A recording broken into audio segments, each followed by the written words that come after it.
Ladies and gentlemen, thank you for coming tonight for this ASAS symposium on axial spondyloarthritis under the auspices of ASAS and in collaboration with the Emirates Rheumatology Academy, supported by Novartis.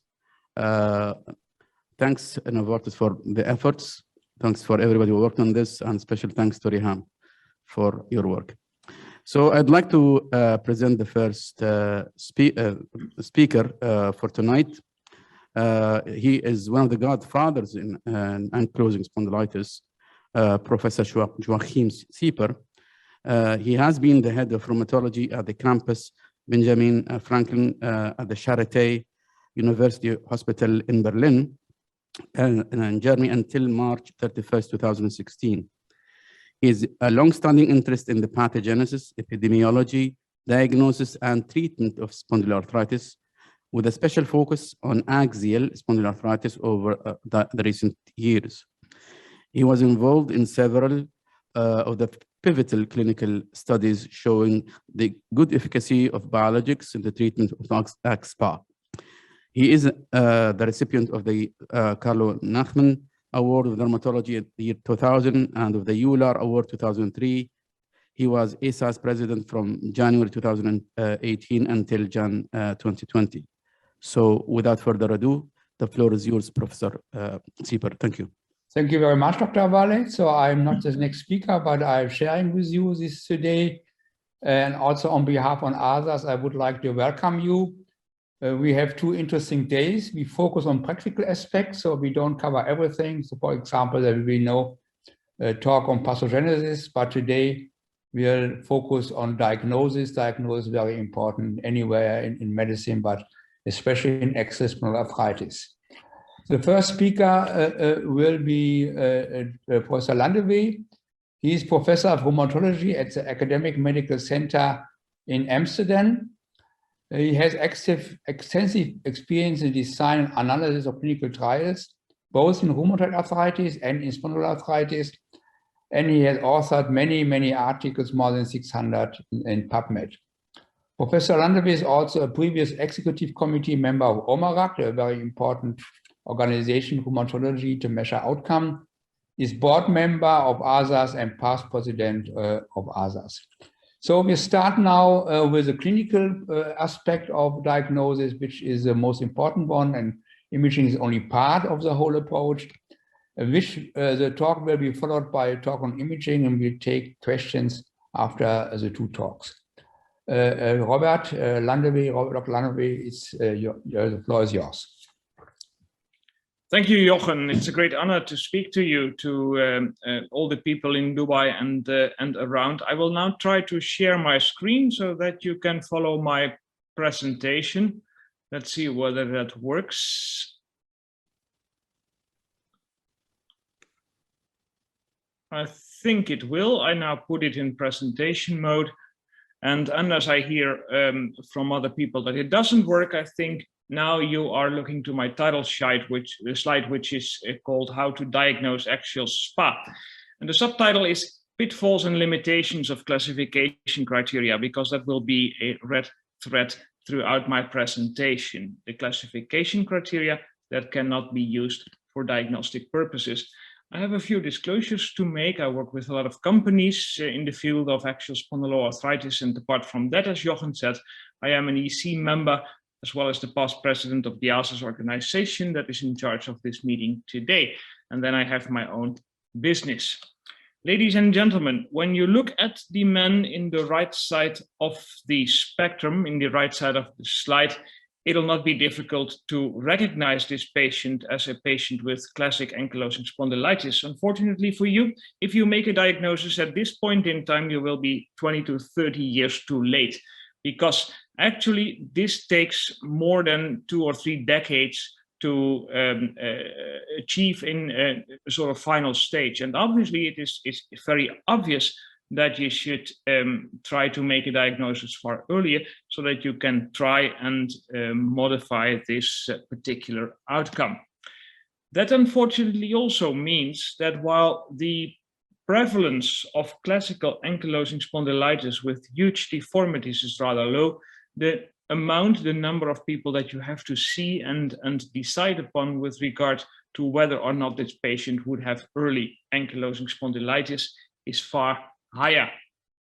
And it was this kind of insight that Jochen Sieper as well as Martin Roetwalait had now more than 15 years ago with regard to distinguishing the classical radiographic stage that was exemplified by the modified New York criteria from a stage in which there were no classical features already available, but that was called a non-radiographic stage in which patients already had back pain for quite some time, and that was accompanied by sacroiliitis on magnetic resonance imaging. And I heard from Professor Sieper that you will talk a lot about magnetic resonance imaging today, later on in this particular meeting. So that was the birth of the non-radiographic stage of the disease that is called axial spondyloarthritis.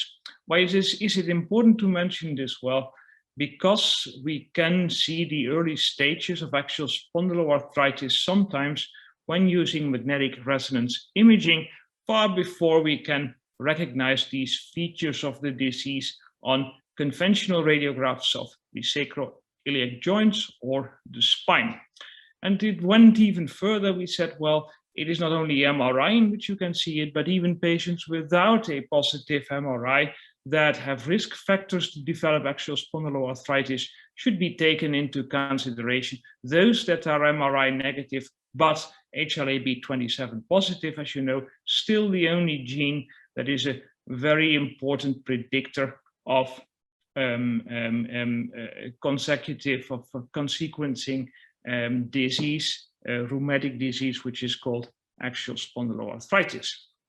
There was a lot of critique when we developed criteria in order to better describe this new disease stage, which was called non-radiographic axial spondyloarthritis. It would give too many patients that will not get AS. There would be far too many females in a predominantly male disease, which ankylosing spondylitis still is. Too loose criteria will lead to overdiagnosis of the disease, too many usage of biologics, etc., etc. For those of you who believe in these criticism, I would say, well, then look at rheumatoid arthritis, in which the exactly same pattern is going on nowadays. We had the 1987 criteria that distinguishes erosive hands and feet and erosive large joints as a particular characteristic of classical rheumatoid arthritis from those that were non-erosive but still antibody positive, like rheumatoid factors and anti-CCP. And there is even a modest place for rheumatoid factor negative and anti-CCP negative patients.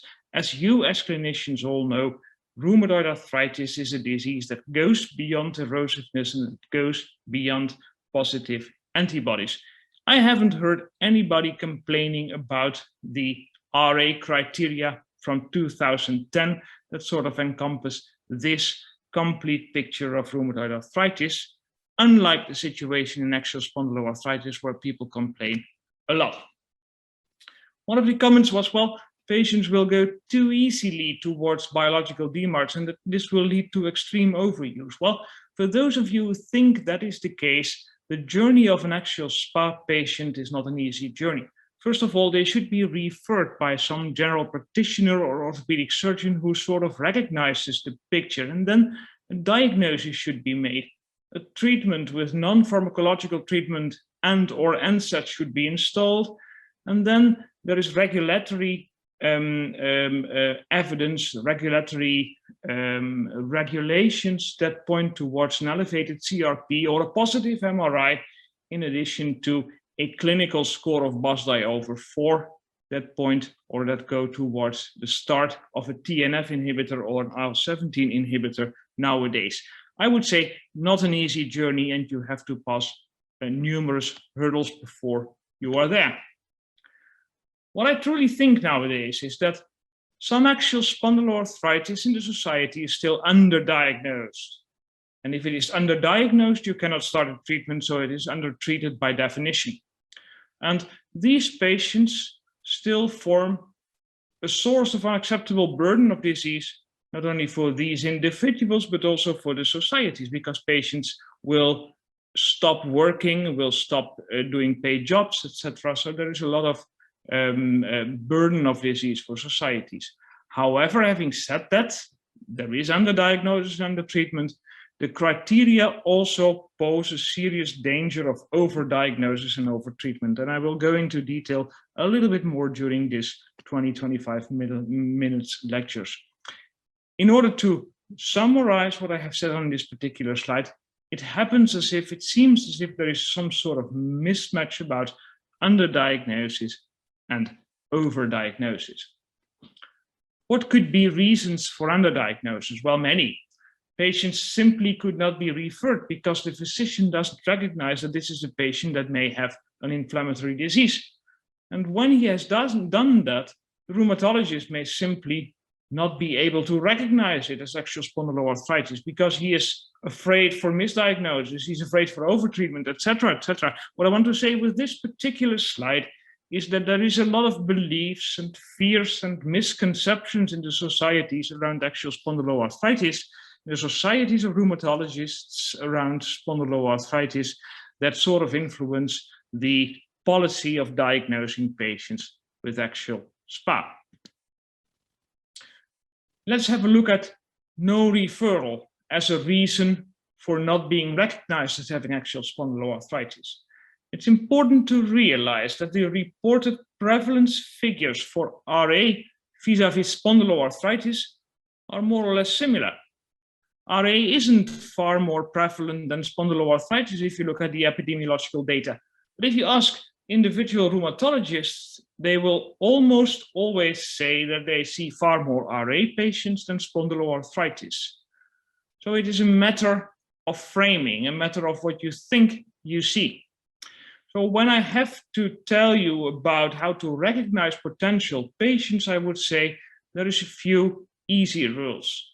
Patients with axial spondyloarthritis present chronic back pain at a relatively young age. Let's say below the age of 40, 35, 40. In addition to any additional spondyloarthritis feature. I was told not to lecture too much about the content of the SPA features. I'm supposing you are knowing what that means, the SPA feature. But if you see chronic back pain in association with one of the features that belong to the long list of SPA features, then you should, as a rheumatologist, think of a diagnosis of spondyloarthritis. Then lack of recognition. People, including rheumatologists, may simply not recognize a particular disease spectrum as belonging to the spectrum of spondyloarthritis, and that is not at least because there is a huge heterogeneity in axial spondyloarthritis. Everything is possible, nothing is mandatory. Imaging is not mandatory, inflammatory back pain is not mandatory. Far too often the diagnostic approach in patients, in young patients presenting with back pain, is too limited. There's very often too much confidence in cheap radiographs, cheap pelvic radiographs. I come back to that a little bit later. And then there is the issue of overrepresentation of female patients. Classically, we have learned in medical school that ankylosing spondylitis is a male disease. And all of a sudden, with axial spondyloarthritis, we see many female patients presenting to us with a diagnosis of axial spondyloarthritis.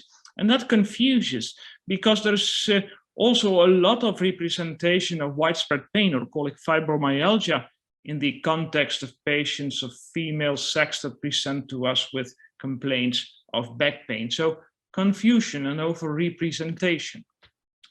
For those of you who don't believe that spondyloarthritis doesn't occur frequently, here is some data from the SPACE cohort. If you look in the SPACE cohort, which is a cohort of patients presenting with chronic low back pain at a relatively young age, so more than 3 months at least, and below the age of 45 when presenting. And if you look at those who present with 0 or only 1 SPA feature, so very modest, very little, then still 1 in 4 received a clinical expert diagnosis of axial spondyloarthritis. 1 in 5 had a positive MRI compatible with axial spondyloarthritis, and 1 in 5 had HLA-B27 carriership, that gene that you are so familiar with in the context of ankylosing spondylitis. Let's talk a little bit on radiographic sacroiliitis, the tombola of radiographic sacroiliitis. Actually, I don't believe anymore in X-rays when it comes to making a diagnosis of axial spondyloarthritis. If you present X-rays of patients that were collected by local readers for inclusion in the clinical trials to a central adjudication or reading committee, then 41% of those who were presented as having sacroiliitis by the local reader were considered negative after central reading. Vice versa, 8% of normal X-rays by local readers were considered positive by the central committee, by the central adjudication committee. It is almost as if you throw up a dime and see what side of the coin is turning up in the end. It's a lottery, and you shouldn't believe too much in the result of a pelvic X-ray. What does it do? It distinguishes formally ankylosing spondylitis or radiographic spondyloarthritis from non-radiographic axial spondyloarthritis. But the two groups that I distinguish here are clinically not relevant in terms of there is no relevant differences between the two. All other characteristics than radiographic outcomes are similar. So you can say that the reliability of X-rays is poor. Unfortunately, ladies and gentlemen, the rheumatologists, the experts' confidence in the result of the X-ray is still sky high. So in my short list of issues that you should take care of, it is not only chronic back pain arising at a young age with or without any additional spa feature, but there is also an important remark: do not rely on the outcome of pelvic X-rays, regardless of whether you have seen it yourself or that it is in the report of the radiologist. It doesn't make a lot of distinguishing sense. And then most of you will say, well, it's not only pelvic X-rays, we also have MRIs. Unfortunately, ladies and gentlemen, while we have thought for quite a long while that MRI was determining or distinguishing patients with axial spondyloarthritis from those without, the truth is more hesitant, the truth is more reluctant. It doesn't do. ASAS positive MRI, that means a positive MRI according to the definition of my own organization, may definitely occur in healthy individuals. When we did this particular study in which I took part, we sort of investigated the MRIs of 47 healthy participants that were mixed with 47 classical axial spondyloarthritis patients with a positive MRI. They were mixed with patients with chronic back pain, not being axial spondyloarthritis, and with a few runners and postpartum ladies.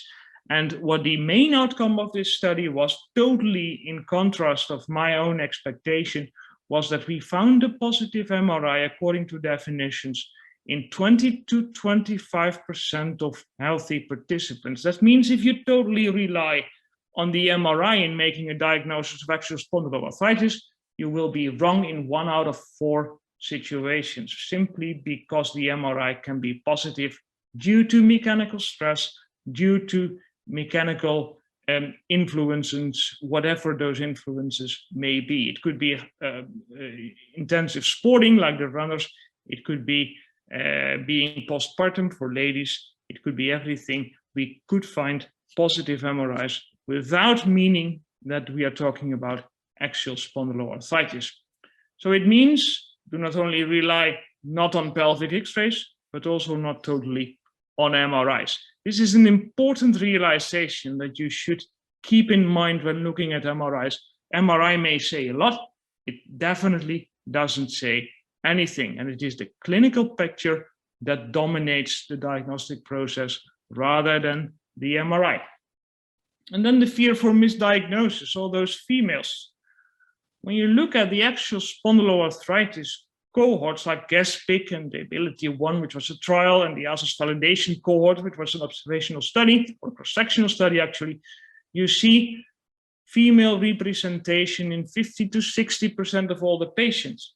What a contrast with the proportion of females in classical ankylosing spondylitis study cohorts, which was a male disease. 70 to 75% of the patients were male. So indeed, in non-radiographic axial spondyloarthritis, there is a one-to-one balance rather than a male predominance. And that has brought many to the idea that all those females may have fibromyalgia rather than inflammatory axial spondyloarthritis. Well, it has been reviewed over the last couple of years. That's been thoroughly investigated, not only in axial spondyloarthritis, but also in diseases like rheumatoid arthritis. And I will bring to your attention one of the meta-analysis and systematic literature reviews that have been done in this context over the last couple of years. This article is called Concomitant Fibromyalgia Complicating Chronic Inflammatory Arthritis, a systematic review and meta-analysis. I mention you a couple of key points. Fibromyalgia, or maybe a better term nowadays, a more modern term, is central sensitization syndrome, occurs in 20 to 25% of RA and axial SpA patients. And that is far more than its prevalence in the normal population, which is probably 1 or 2% or so. And as a consequence of that, the symptoms reported by the patients are far higher as compared to those who don't have concomitant fibromyalgia. For instance, in rheumatoid arthritis, their DAS28 is 1.5 points higher in RA as compared in RA without fibromyalgia as compared to those with, and the BOSDI is even 2 points higher in patients with axial SpA with fibromyalgia as a concomitant condition as compared to those without. And because we measure these kind of things in the context not only of monitoring, but also of making a diagnosis, this is an important point to take consideration of. It doesn't mean that those patients with axial spondyloarthritis, I should say those female patients with axial spondyloarthritis, have fibromyalgia instead of axial spondyloarthritis. It could easily be that they have fibromyalgia concomitantly to axial spondyloarthritis. But it is of critical importance that you see in every patient, that you investigate in every patient, whether a patient has only widespread pain syndrome or central sensitization or fibromyalgia, or that there is indeed, in addition to that, also inflammatory disease that you can potentially inhibit with our inflammatory drugs. That is an important distinction. Especially Americans have said to us many times in the past that axial SPA is rather a self-limiting disease. Well, there is ample evidence that that is not the case. It doesn't stop by itself. If you have a patient with axial spondyloarthritis, it doesn't go over. It will continue as being spondyloarthritis, active spondyloarthritis with complaints. I will present you one result of a trial here in which patients that fulfilled classification criteria of axial spondyloarthritis on top of having a diagnosis of that particular disease were brought into remission using a TNF inhibitor. Now we have 5 or 6 of these studies. And then once being in remission, they were randomized to continuing the active TNF inhibitor drug or stopping, and they didn't know what was happening. This is the Ability 3 trial. As said, it's only one of those 3 trials. What happens is actually a little bit like 47% of patients or 57% of patients in green who were on placebo remained without flare, as compared to 70 or 83% of patients who were on active drug. This is the picture that you see in each of those withdrawal trials.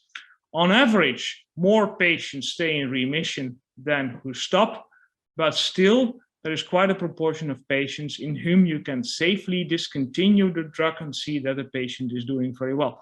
Does it mean that that patient has been cured by the drug? Does it mean that he had or she had self-limiting disease? We don't know. So it is a matter of the glass is either half full or half empty, but keep in mind that at least some patients can stop the drug.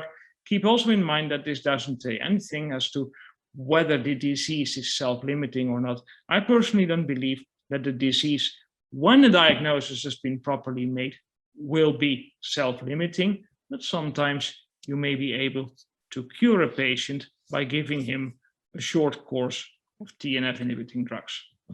Which brings me to one of the last issues of this presentation, the fear for overtreatment.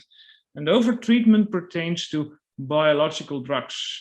Overtreatment with IL-17 inhibitors or TNF inhibitors. You shouldn't forget, ladies and gentlemen, that when you are talking about overtreatment, it starts with making a diagnosis. If you don't make a diagnosis of axial spondyloarthritis, you will never start a TNF inhibiting drug or an IL-17 inhibiting drug, so you can, by definition, never overtreat.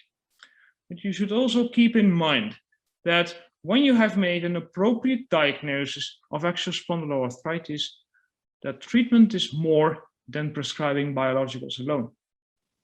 Non-biological treatment has shown to be extremely effective in patients with axial spondyloarthritis. An estimation that I often make says that 70% of patients in which you make a diagnosis of axial spondyloarthritis will be well treated with non-biological, non-pharmacological treatment, yes or no, with on top of that non-steroidal anti-inflammatory drugs. When limiting this to non-steroidals, actually non-steroidals in a patient with a true inflammatory axial spondyloarthritis in full and optimal dosages is a very, very effective, also on the long term, kind of treatment. And then on top of that, if you do not belong anymore to that group of 70% that does well on NSAIDs, then before you prescribe the biological drugs, there is still that EMA label that sort of protects us from overtreatment. Not only do you need a clinical diagnosis of axial spondyloarthritis, not only should that patient formally fulfill, on top of a clinical diagnosis, also the ASAS axial SPA criteria, but there should also be objective signs of inflammation, either an elevated CRP or positive inflammation on MRI. As a side note here, objective signs of inflammation are not required for the indication of ankylosing spondylitis. Actually, this has been a mistake, a misnomer from the past that still resonates in the era of axial spondyloarthritis. So what are we talking about? When you are talking about making a diagnosis of axial spondyloarthritis, you should focus on patients of young age who present with chronic back pain at least 3 months, preferably with any additional SPA feature. You shouldn't rely on pelvic X-rays and MRI alone, although you could use the information in the pattern of axial spondyloarthritis. I often talk about the Gestalt, which is a German word of axial spondyloarthritis. And then on top of that, be modest in your treatment approach. Do not immediately go to biological treatment, which is expensive and which will lead you into cycling of drugs, because the first drug doesn't work, there's a couple of others that you could try. That is unnecessary, extremely expensive, and bad for patients. And then I often get the question, well, if I cannot use the classification criteria of ASAS for diagnostic purposes, then how to use them? Well, obviously, I don't have to tell you that classification criteria are not the same as diagnostic criteria. We don't have diagnostic criteria in rheumatology. We simply don't have them, and we will never get them. It's a contradictio in terminis. It doesn't exist. What classification criteria are useful for are presenting you with a checklist that may remind you of the clinical picture, the Gestalt of axial spondyloarthritis. If you read the list, you see all the sorts of symptoms that may or may not occur in the context of spondyloarthritis. And it is a good rule to keep in mind that the more SPA features that you have in a particular patient, the higher the likelihood of a diagnosis is. However, making a clinical diagnosis of axial spondyloarthritis is definitely not ticking a checklist that you can leave to your secretary. What is truly relevant here is chronic back pain, also in the younger, is a quite frequent symptom. What you need in order to make a diagnosis of axial spondyloarthritis is a sufficiently high a priori likelihood. It's called suspicion, gut feeling, theoretical deduction, or whatever. And you should exclude more likely disorders if you interrogate a patient presenting with chronic back pain. A credible pattern of spondyloarthritis may emerge from simple history taking. Well, I say simple, but it is actually very thorough. You need a bit of physical examination, and you need a few relevant additional tests on top of a lot of clinical experience. A diagnosis of axial spondyloarthritis is a complex assessment by the rheumatologists. And if you ask me how I should make a diagnosis of axial spondyloarthritis, I would respond by keep calm and think smart. Thank you very much. Thank you very much, Prof. Landwy, for a very nice talk. We're just running behind time. So it gives me a great pleasure to present our next speaker, Dr. Diekhoff. He's an assistant professor and radiologist with a musculoskeletal focus, especially on ortho and neurosonography and interventions on the axial and peripheral skeleton. His research focuses on innovative imaging of the spine and joints, including rheumatic and traumatic diseases. In the field of axial SPA, he published several papers on state-of-the-art modern imaging of the SIJs and the spine. The German Society for Orthopedics and Trauma Surgery honored his work with an Innovation Award in 2019. So without further ado, Dr. Diekhoff, the floor is yours. Thank you. Yeah, thank you very much for the kind introduction. I just share my screen. Here we go. I think you should see the screen now and hear me properly, otherwise just give me a sign. I would like to a little bit more expand on imaging in AXIA and how we as a radiologist can assist you in the diagnosis of AXIA. Of course, as Professor Landwy already said, we are not treating images, we are treating patients. So even if we have quite specific signs for AXIA, sometimes when the history is not in accordance with the image appearance, you have to think smart and reconsider your diagnosis. I would like to briefly show you how the typical imaging pattern at the SI joints develop in the patients. So we have a short recap of the anatomy. The SI joint is the largest joint of the human body. It has a quite small joint capsule. That's also not so important. In contrast to rheumatoid arthritis, for example, the synovium and so on is not so important in this disease. And we have 2 layers of cartilage in the SI joint that have a different component. The sacral side has a hyaline cartilage that's quite robust against inflammatory stress. And on the iliac side of the bone, we have a special hyaline cartilage, a fibrocartilage, that also carries on the inflammation.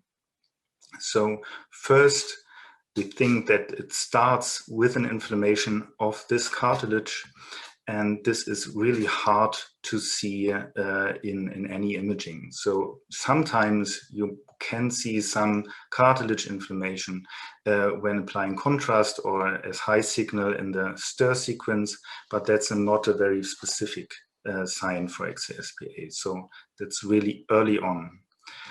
We get a little bit more specific as soon as the inflammation stretches into the bone marrow. And when the bone marrow has an inflammation, we see an increased signal in the stir sequence here, sometimes a little bit drop in signal intensity in the T1 weighted sequence. But when I say bone marrow edema, which is what we call this sign, we all know that this is not in fact an edema, it's more an invasion of inflammatory cells, not purely higher water content. But it has the appearance of edema in MRI, so I think the terminology is just right for now. What you note up here, bone marrow edema and cartilage inflammation is not visible on the X-ray whatsoever, so you won't see any changes on the radiograph up to this point. Then sometimes the inflammation vanishes and it comes back, and perhaps it comes back a little bit bigger, so the signal intensity in the stir image increases and you get other spots of bone marrow edema. And when the bone marrow edema, such severe bone marrow edema, vanishes again, sometimes the bone marrow, the normal bone marrow, does not come back. So the hematopoietic bone marrow that you have is not coming back, but you get a replacement of the bone marrow by fatty tissue. We call that fatty metaplasia. And in these patients, we see an increased signal in the T1 weighted sequence. And as you see in this example, it might be that the patient has fatty metaplasia and still some inflammation left on the same spot. So that's of course possible. And all those bone marrow changes are still invisible to the radiograph. The radiograph gets positive as soon as eventually some erosions develop. Erosions can develop in regions of where you have fatty metaplasia, in regions where you have osteitis, but also in completely other regions where perhaps sometimes before an inflammation was present. But if you have only few erosions, you might see perhaps some irregularities in the X-ray, but no definite changes. So when you use the grading from the modified New York criteria, this would be a grade 1, so suspicious changes.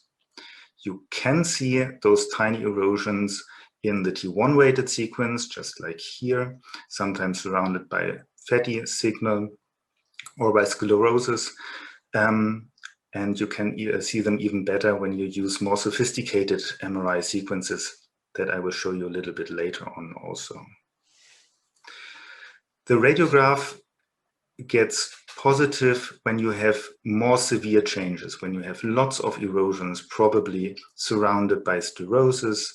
Then the radiograph shows definite erosions, and this is a grade 2 from the modified New York criteria.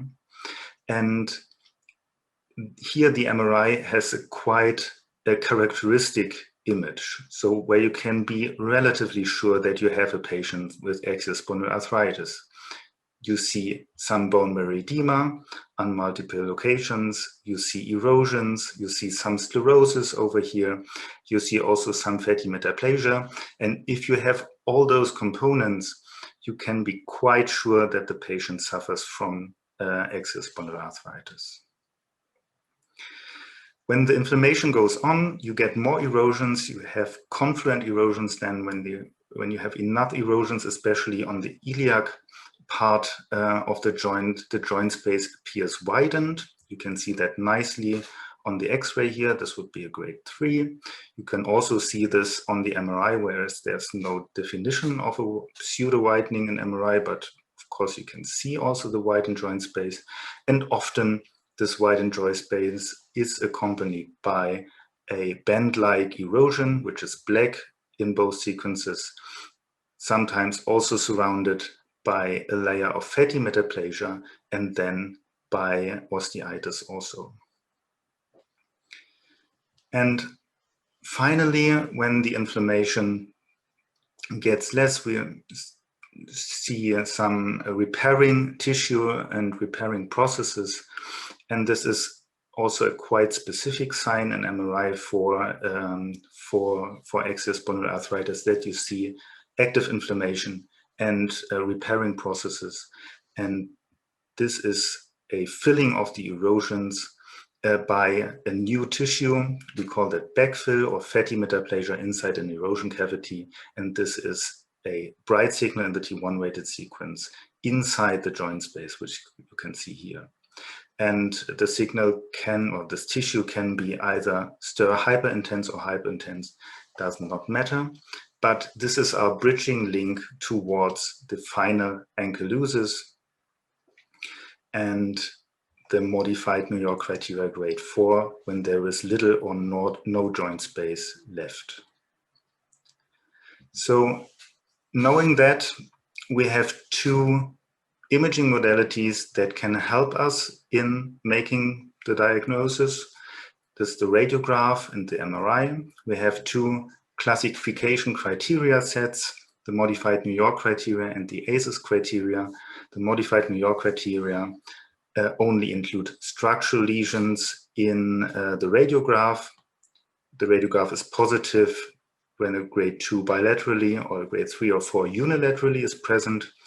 And the ASAS criteria also, in addition, include the MRI with active inflammation, which has to be a sufficient amount. So, as Professor Landevee already told you, classification is not the same as making the diagnosis.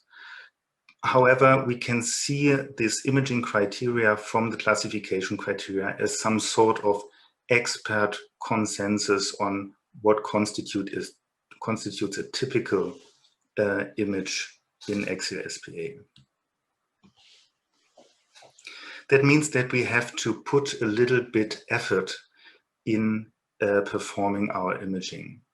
In our institution, we used to do this PD stir sequence for the sacroiliac joint. As you see, there is some bone marrow edema here on the left SI joint, but the contrast is rather low and also the image quality is not so good.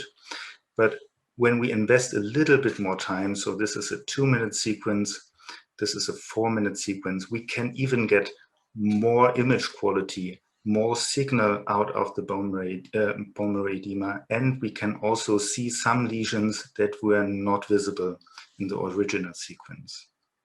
So of course, quality is also an issue. The same is true for structural lesions. Here's an example of erosions. Erosions can be really tiny. So if you have a slice thickness of 4 millimeters, you might probably not see the really small, tiny erosions. You have to reduce the slice thickness and to increase the contrast. And you can do that by using, for example, this gradient echo sequence, which is known as vibe sequence, to see all those tiny erosions with high contrast and high resolution here. To assess the structural lesions is really, really important. I know that most rheumatologists think about MRI as bone marrow edema of the sacroiliac joint, but of course you can have bone marrow edema in various other conditions, just as postpartum women and so on. Here is an example of a patient that has bone marrow edema on the left SI joint, and he has also a little bit pseudo widening, but this patient does not suffer from axial spondyloarthritis. And I can show it to you by showing you a typical axial SPA image. Here you see perhaps a little bit widened joint space, so there's perhaps a little bit erosion going on, but all the other typical AXPA features, AXPA findings are not present. And this is fatty metaplasia, sclerosis, erosions, and backfill. So when you have only bone marrow edema, you cannot be sure about your diagnosis, and you might mistreat or misdiagnose a septic sacroiliitis. We recently performed a study on the comparison of different imaging modalities for diagnosis. And this is here the data from the radiography and the MRI. And what you see is the same as Professor Landevee already told you. The X-ray is not very a good diagnostic modality. We have a sensitivity of only 66%, and we have a really low specificity. So we have false positive diagnosis in up over 30% of the patients. And it gets better when using the MRI. What is the problem of the X-ray? So we have technical problems of the X-ray. For example, this patient here already has advanced disease with partial ankylosis on both sides, but it's invisible to the radiograph because the areas of ankylosis are in the part of the joint that is not parallel to the X-ray beam, so you cannot see it whatsoever. And here's another patient where you tend to say on the radiograph, here are sclerosis and erosions going on, but in fact, it's only osteophytes that are in superposition of the sacroiliac joint and provoke the image of a positive X-ray. And then there is the reliability issue. So at EULA, I asked 100 rheumatologists to grade this sacroiliac joint according to the modified New York criteria.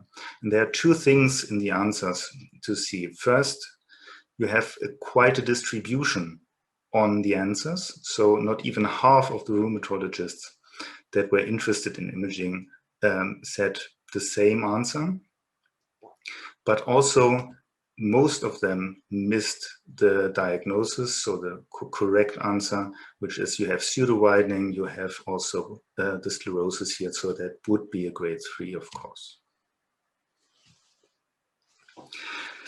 Let's have a look at a patient example to show you a little bit more the difficulties of imaging. So this is a 51-year-old female patient that presents with inflammatory back pain for 2 years. She is HLA-AB27 negative and has no other illnesses. She was referred from the orthopedic surgeon and was included in one of our imaging studies. So she underwent radiography, MRI, and CT. So I can show you the images. The first what we did is a radiograph. When you look at the SI joint here, you see some sclerosis on both sides, no definite erosions. And when you see this image, you might say, okay, that's more degenerative. But of course, there is something going on here. So perhaps an MRI would be a good choice. But MRI makes things a little bit worse in this case. So you have not only sclerosis, but you have also some fatty metaplasia. You have also bone marrow edema in the sacrum on both sides, also in the iliac part on the left side. So this is, of course, suspicious for AXIA-SPA, but besides the kind of lesions that we see, we have also take into account the distribution of lesions, and I will show you how you can do that. So usually the radiologist will perform oblique coronal images of the SI joint, and it's quite hard sometimes to get the correct orientation on those images.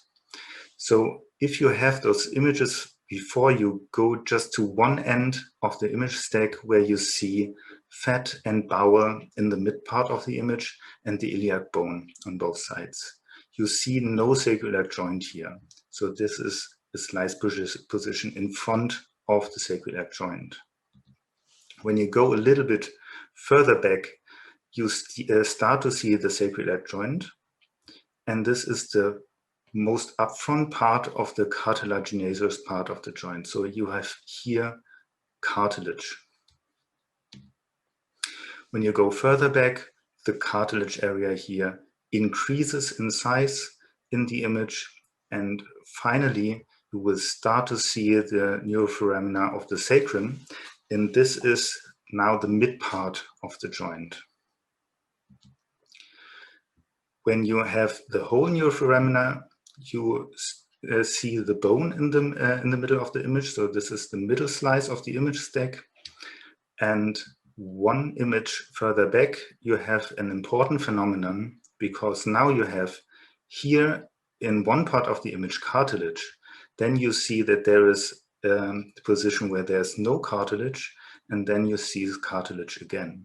And this is the same what you see in this image. You have a cartilage area, then you have a little bit bright signal, and you have cartilage again. And this bright signal, you must not interpret this as backfill or ankylosis or something like that. This is just fat inside the ligamentous part of the joint. This will increase in size and finally go all the way down from the frontal part to the back of the image. And in this position, for example, you have only a little bit true joint here in the upper part of the image. And the last image should be an image where there's no sacroiliac joint anymore, and you see the spinal canal in the middle of the image. So why is that important? We know that there are areas of high mechanical stress in the sacroiliac joint, and this is the most important area. It's the most ventral and most dorsal part of the joint. When you see changes here, you have to think about mechanical stress and not axial spondyloarthritis in the first place. There are also other areas where the capsular attachment is quite tight, we can also see some inflammatory changes. And now we go back to our patient. If you look careful at the image, you see in the middle of the image, there is fat and some bowel and also the vessels of the pelvis. So we are in the most ventral part of the joint. And when we see the changes here, we have to think about mechanical disease. And this is also confirmed by the CT scan in our study. You see no erosions whatsoever. You see a vast amount of stenosis with a triangular shape. So the diagnosis is osteitis condensans iliae. I would like to spend only a few minutes to talk about the spine. The spine is a really complex thing in axial spondyloarthritis because we do not only have one joint, just like the vertebral segment, for example, but we have also the facet joints to look at and the costovertebral joints. And in the spine, we have to think about mainly about attachments of ligaments and tendons into the bone. And this is the most important thing is the annulus fibrosus that attaches at the rim of the vertebral end plate and provokes there the inflammation. So you can have inflammatory lesions there. You can also have fatty metaplasia there. You can have erosions here. We call that Romanus lesion, and the syndesmophytes develop here as a ossification of the fibrous annulus. Those syndesmophytes are quite hard to see, often quite hard to see in MRI because the ligaments here are black and the syndesmophytes are also black, but when they are so large that they have bone marrow in them, you can see them also on the MRI scan.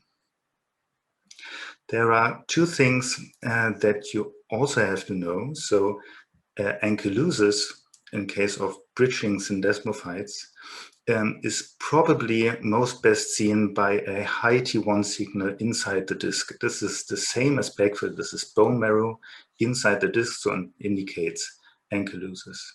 And there's also one additional thing. The end plates near the nucleus pulposus have a thin layer of fibrocartilage that can also get inflammation. And if you get an inflammation here and also an erosion and some bone marrow edema, we call that Anderson lesion, and it might also indicate axial spondyloarthritis. However, of course, the spine has lots of degenerative lesions, and they can be really hard to differentiate from axial spondyloarthritis.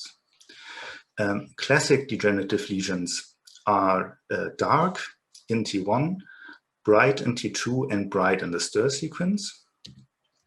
They can also be bright in T1, bright in T2, and dark in the stir sequence.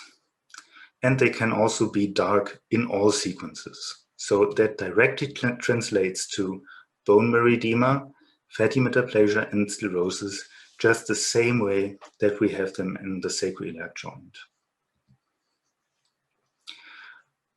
To make things even more complicated, also degenerative lesions can make erosions of the end plate. So here we have an erosive osteochondrosis with bone marrow edema and erosions of the end plate.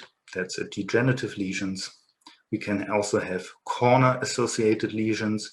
Here is a inflammatory or a bone marrow edema in the vertebral corner, provoked by an spondylophyte. That's not a syndesmophyte. That's definitely not an AXIAL patient. That's just a degenerative lesion.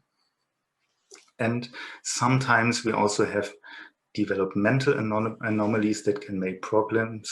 This, for example, is a limbus vertebra. That's a non-ossification of a part of the vertebral body.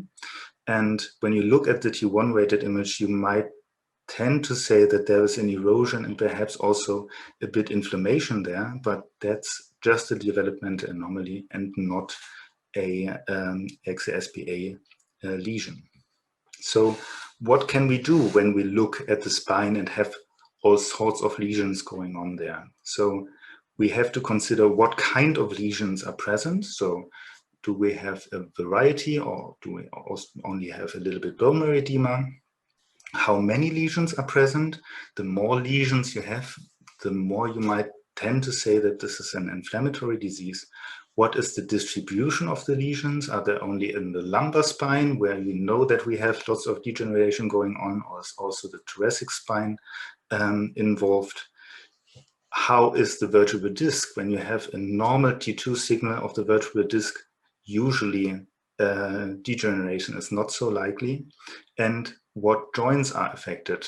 Are also the facet joints and the costovertebral joints affected by the changes? And what I do very often is just have a look at the sacroiliac joint to judge the lesions in the spine or group them in the correct order. So thank you for your attention. So thanks a lot, Thorsten. This was very nice. We had two very interesting talks, which were kind of supplementary. We already have questions which came in. Let me have I think one question for Robert. Robert, are you there? Yes. Yes. Oh. So the doctor is asking, have a patient with inflammatory back pain, good response to NSAIDs, the pain comes back even when NSAIDs are stopped, but CRP is negative, X-ray and MRI not clear. So can this be AXIAL SPA? Can I move on to start the patient on a TNF blocker? Yeah, it definitely can, but I would be very careful with that and be reluctant to start a biological drug in that particular patient. It depends on other characteristics. What is the sex of the patient, what is the age of the patient, and what does a good clinical response to NSAIDs actually mean in this particular patient. Many patients do respond a little bit on NSAIDs, but what we mean in the ASAS classification criteria by a very good response to NSAIDs is actually that the symptoms are relieved by 80 to 100% as compared to baseline, and that also usually needs a full anti-inflammatory dosage. So there is a lot of arguments on which I do not have information that are important, and I would definitely not immediately move on with a TNF blocker. Besides, actually, regulatory authorities tell us that you shouldn't give that in patients in whom there is no CRP or MRI positivity. And inflammatory back pain has a limited specificity, or it can also occur in patients with degenerative spine disease. Oh, definitely. Yeah. There's a question for Thorsten. Which are the best slices of the SI joints to look for AXIAL SPA when you do an MRI investigation? Yes, so the answer would be you have to look at all slices and at all sequences that you have. So, of course, most important, the T1 and the STIR sequence, but whichever sequence you have to look at it very carefully. But you have to be careful to overjudge all lesions that are in the regions of mechanical stress. And this is also the things that are important. So Professor Landeve already mentioned it. There is where you can have the misdiagnosis in the MRI. So look at all patients, don't overjudge all slices, don't overjudge bone marrow edema. Look also for structural lesions to have the most specific assessment of the SI joint. Another question, maybe for both of you. Do you often see patients with only spinal lesions without sacroiliitis? Maybe Robert first. No, not on MRI at least. And when it occurs, I let the MRI of the SI joints dominate when I have to make a diagnosis, because I think we have agreed with each other that a diagnosis of axial spondyloarthritis with a totally negative MRI of the SI joints is a very difficult diagnosis. I don't believe that. Thorsten? Yeah, so I think studies say it's not more than 5%, and I also don't believe those 5% very much. So sometimes up to 20% have some spine lesions in the first assessment, but they also have SI joint lesions. Usually. So I have a question then. So we just learned Well, for the classification criteria and also for the diagnosis, the X-ray and the MRI edema were important in the past, but we have seen so many new data, meaning that both the X-rays and the MRI edema alone are questionable. So, Robert, what's the next step? I mean, this is what we had in the past, and we are moving on. But I think we also have to put it in some form, in some words. What are the next steps here? What do you think? It's a matter of clinical decision making, and we know already for a very long time, but many people ignore that clinical decision making relies on making a good a priori, let me say, suspicion of a diagnosis. That means you ask a patient pertinent questions, you do a history taking, some physical examination, and with all that simple material, you formulate for yourself some sort of estimation about what is the likelihood that this particular patient would have axial spondyloarthritis. If that is 40, 50, 60% in your estimation, then it makes sense to do an MRI. And when that MRI in that context is positive, you have a very high likelihood that a patient indeed has axial spondyloarthritis. In all other scenarios, I would say a positive MRI or a positive X-ray or a negative X-ray or a negative MRI doesn't help you a lot. That means you should rely on your gut feeling, on your clinical decision making, and not on biomarkers or sophisticated tools or better MRI imaging. That doesn't help you in the end.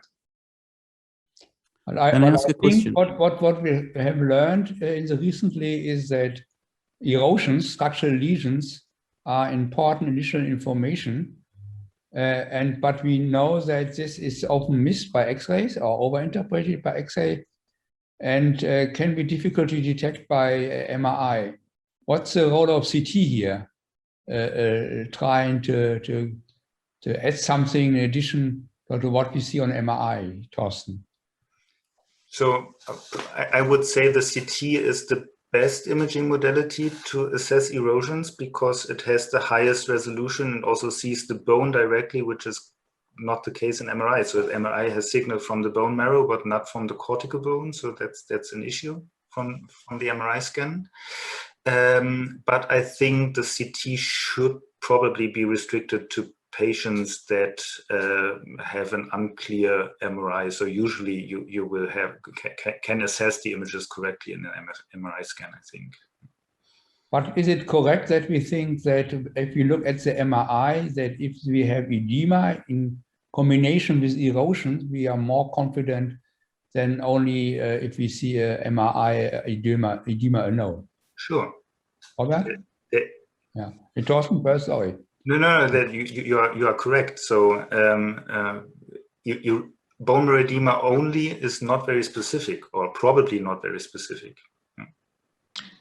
I would say if you see erosions in conjunction to bone marrow edema, then you have the feeling, at least the gut feeling, if you like, that bone marrow edema is not aspecific, but in the context of a longer existing condition of axial spondyloarthritis.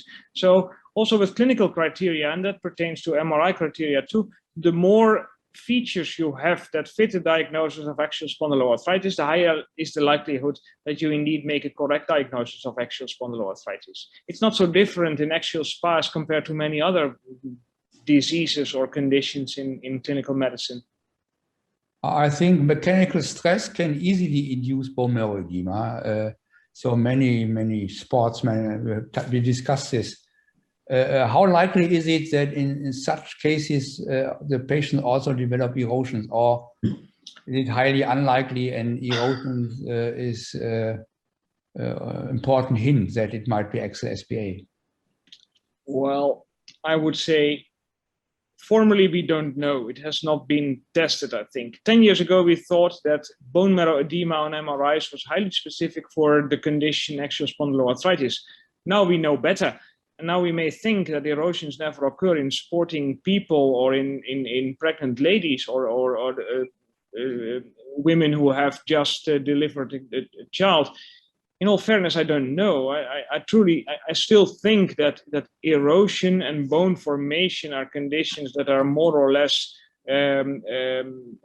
specific for conditions like axial spondyloarthritis, but that you will never see sporting men with a lot of mechanical stress with bone marrow edema as well as erosions. I wouldn't say that.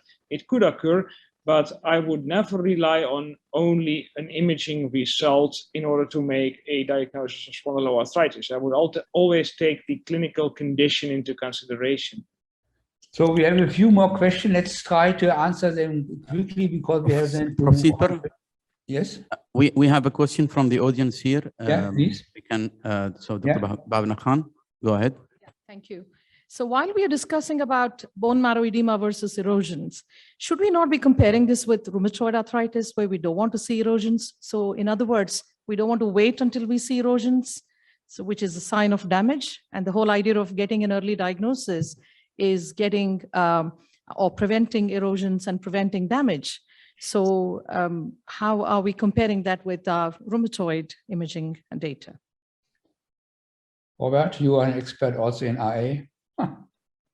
I wouldn't say that, but I can try to formulate an answer. That is what I always call the paradigm of early diagnosis. We often say in rheumatology and beyond that it is extremely important to make a diagnosis as early as possible. Well, that can be. But if you make a diagnosis at a moment in time when you cannot be sure of a diagnosis, actually when you don't know about the prognosis of a particular patient, so to say, and you start a treatment, that diagnosis may be wrong, and in consequence also that treatment may be wrong. And I would ask the question as to what is worse, over-treating many patients for a diagnosis that in reality they don't have, or wait a while and see whether that patient truly has the disease and probably also the bad diagnosis. I think in all fairness that we have gone a little bit too far with early diagnosis in different conditions when we are facing a situation in which very few symptoms are truly specific for the disease. It would be great if we would have a biomarker or a gene or whatever that tells us with 100% certainty that we will have a diagnosis with enforced prognosis so that we can start treatment in that particular patient. Unfortunately, or maybe fortunately, we do not face that situation. So I would be rather reluctant to be too quick with the diagnosis and too quick with the treatment start. So this will also be a topic for tomorrow, maybe treatment, over-treatment. One more question, unilateral sacroiliitis with positive edema, how do you differentiate from infection, from TB infection, Thorsten? Yes, so in early stages, it is sometimes complex to say this is an axial SPA inflammation or is an infectious inflammation. The most specific sign is soft tissue abscesses, so you have to wait really long till you get soft tissue abscesses in the surrounding muscles, for example, to say this is definite septic sacroiliitis, which is of course in TB quite common that you have large abscesses when you see the patient for the first time. Thank you.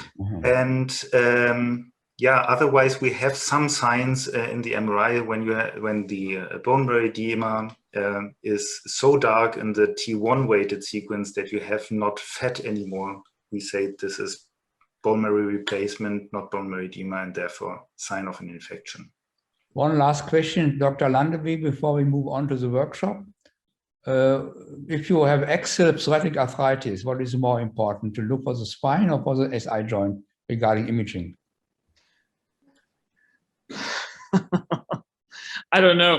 I'm not even sure whether I recognize axial psoriatic arthritis as a separate diagnosis. I think it's an overlap between axial spondyloarthritis and psoriatic arthritis. If you want to evoke one answer from that question, I would say, well, look at the SI joints. But probably axial PSA, if it's something like this is existent, probably you have a little bit more spinal involvement without SI joints than in classical axial SPA. Okay. Yeah. Oh, it does exist. I believe that it exists, but I'm not sure if it is two extremes of one spectrum or that it is two diseases. I truly think it's one spectrum. So thank you very much, Dr. Walid. We can move on now to the workshop. Okay, also with you? Yeah. Yeah. So I hand it over to Dr. Dieckhoff, who will give you the technical explanation how we start the workshop and how we conduct it. Yeah. So we posted the link to the workshop site in the chat. Just click on the link, open your browser, and you will see the site for the workshop. You have to enter your name here. This is important to get your CME points later, not for us. We don't need your name. And you have to enter your email address and then click on Join Now. In any case that you log off and want to log in again, you have to use the code. The code is ASAS 2021. I will also post it in the chat later on. So if you are on the workshop site, you see that we have prepared 3 sets of cases. The first set is the sacroiliac joint. We will look at them now. The second is the spine, and the last set is the local cases that you sent it in for today and tomorrow. So just click on the right workshop part, and you can open the first case. You will find under info some clinical information about the patient, and you see directly the first image. You see also that we have further images prepared, but you cannot assess them because you have to answer first the question here. So just click on the question mark, select one or sometimes more than one answer and click on submit. And then the next image part is unlocked for you. When you have an image stack for the MRI, for example, you have the slide bar here down and you can assess the images. Just click on the next question mark to unlock the last image stack.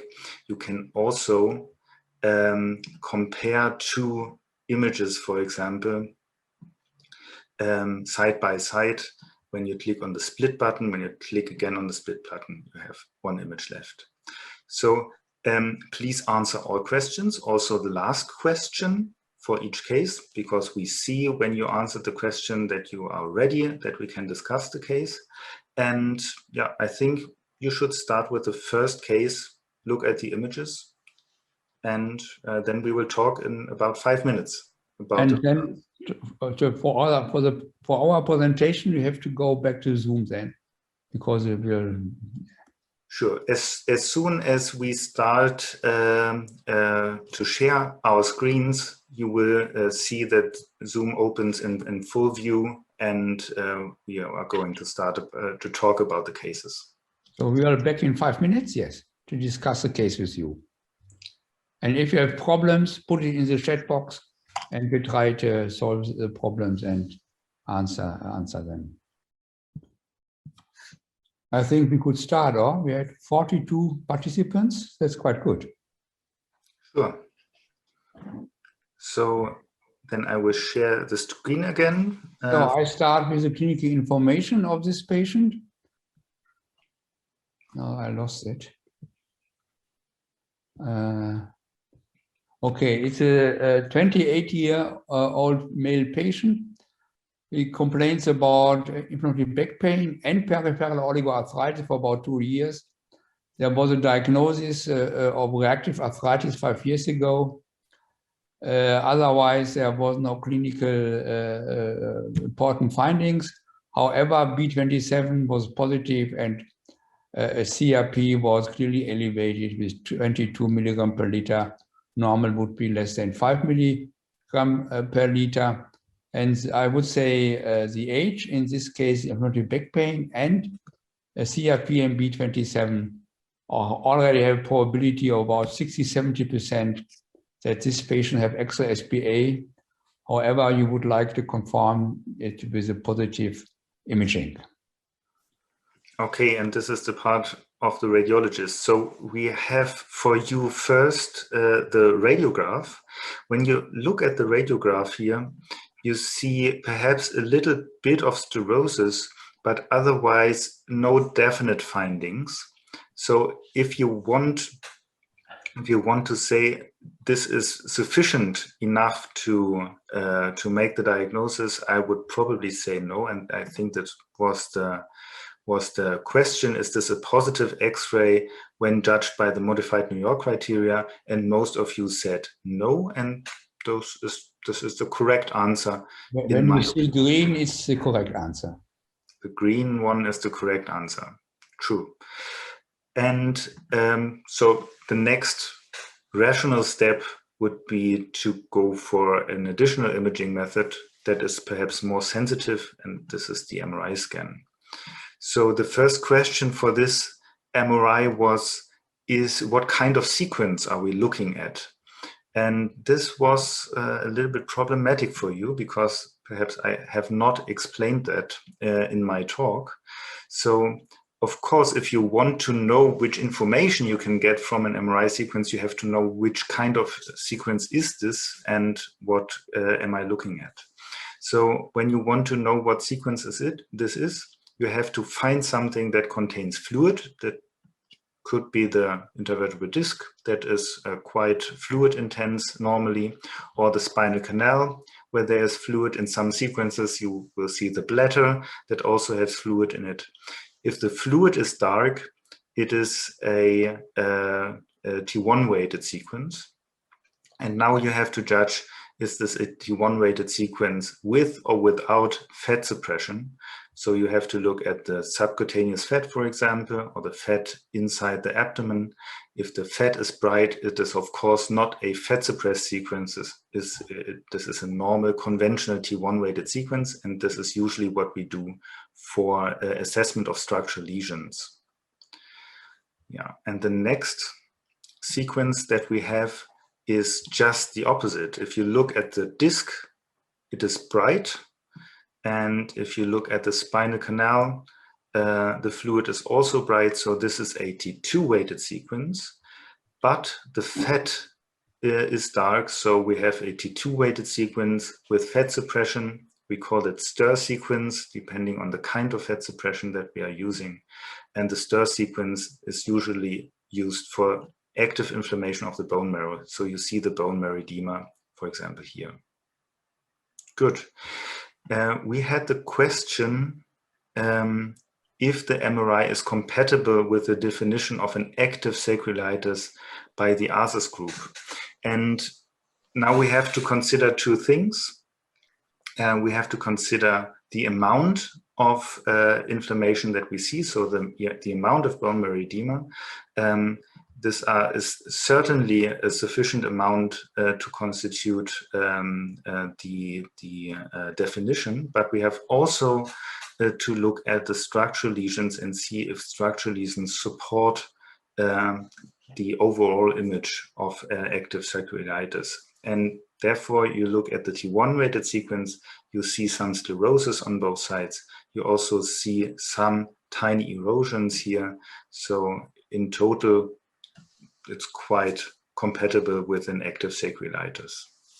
In which area of the joint is this bone marrow edema on the left side?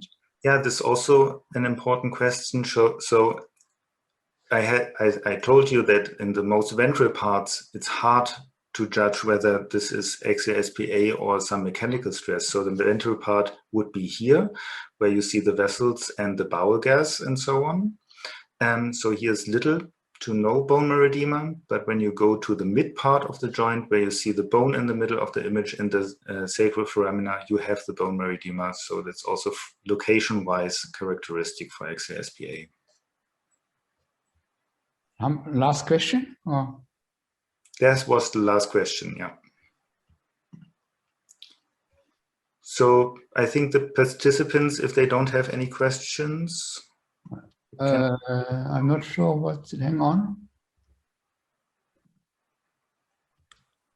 Please, I don't understand this. Please repeat which case as per the audience request. So this was the first case in the sacroiliac joint module, and we will now proceed with the second case. Then is a question, can we apply the imaging criteria for other SPA? I mean, maybe I can address this question. Reactive arthritis or axial SPA. We know that previous infection, like occurring reactive arthritis or also inflammatory bowel disease, is an important trigger for axial spondyloarthritis. So I wouldn't make a difference. I mean, some of the patients we know, we can identify the triggering agent, or we know there's an inflammation of the gut. But in others, there might be clinically not open evidence of gut inflammation or infection. So I think, yes, this is the same. Okay. Good. Please repeat the next case now. Maybe show it again.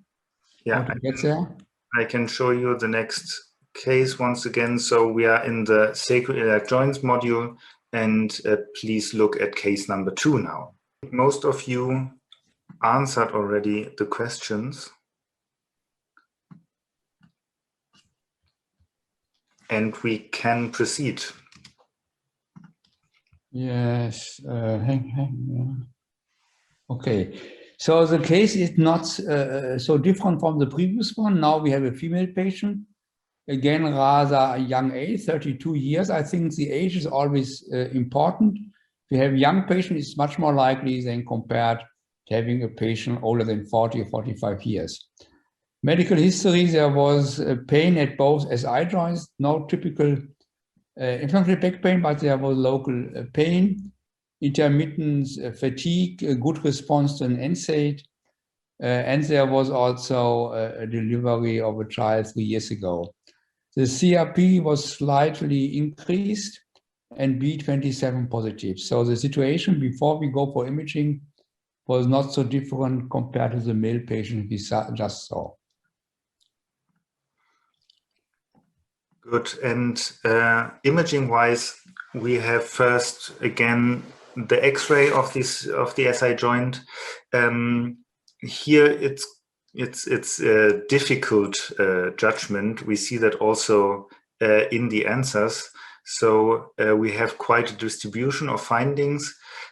Our assessment would be a grade 3, and I will show you why. So in our opinion, we see definite erosions on the right side. So it's a grade, would be a grade 2 at least, but we have also a widening of the joint space and some sclerosis here.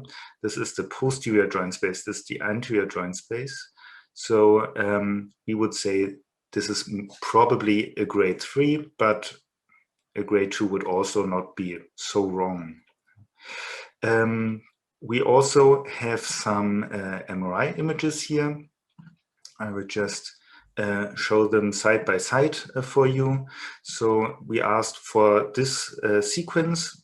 It has dark subcutaneous fat and bright fluid signals. So this is a stir sequence. Here we look for active inflammation. And we see some bone marrow edema here on the right side. This is would be, of course, positive. From the ASAS criteria, it is a sufficient amount. And we have also structural lesions supporting our diagnosis. We have some erosions here, for example.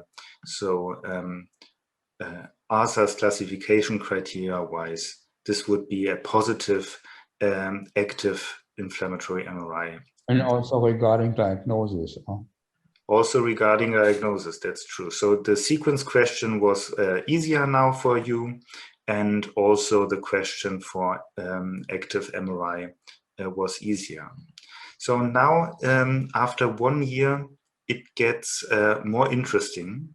So I will show you both T1 sequences now side by side.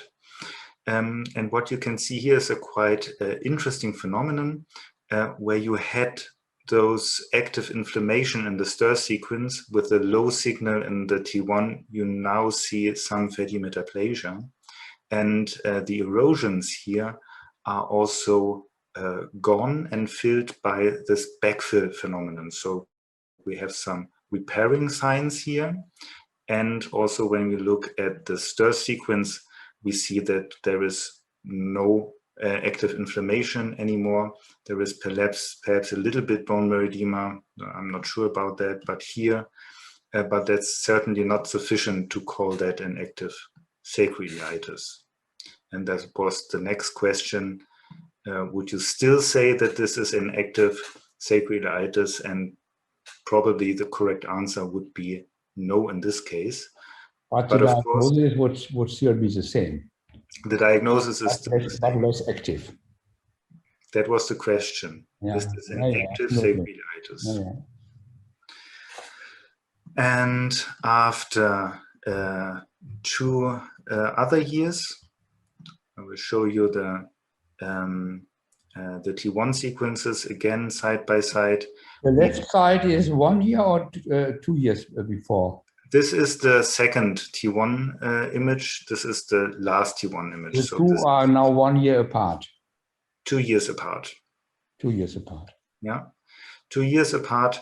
And here is also a progression of erosive disease. You see here some new erosions developing on the left sacroiliac joint.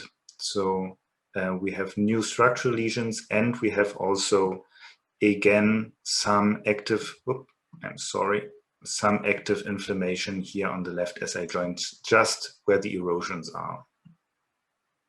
And the last question was, what is the diagnosis? And most of you said ankylosing spondylitis. This was also the answer that we preferred, because we said the radiograph was positive, but I think also non-radiographic axial SPA might be an option when you say that the radiography is not positive in the first place. As pointed out by Dr. Landewe, the term we would prefer is axial spondyloarthritis, and then it's secondarily whether it's with or without already structural damage, which would fulfill the modified New York criteria. So can you show it again, the answer now? Yeah, sure. So I think 66% of you had the correct answer, because it's axial SPA. What is against osteitis condensans? Because there were, I don't know how many, 25%, 13 plus 19.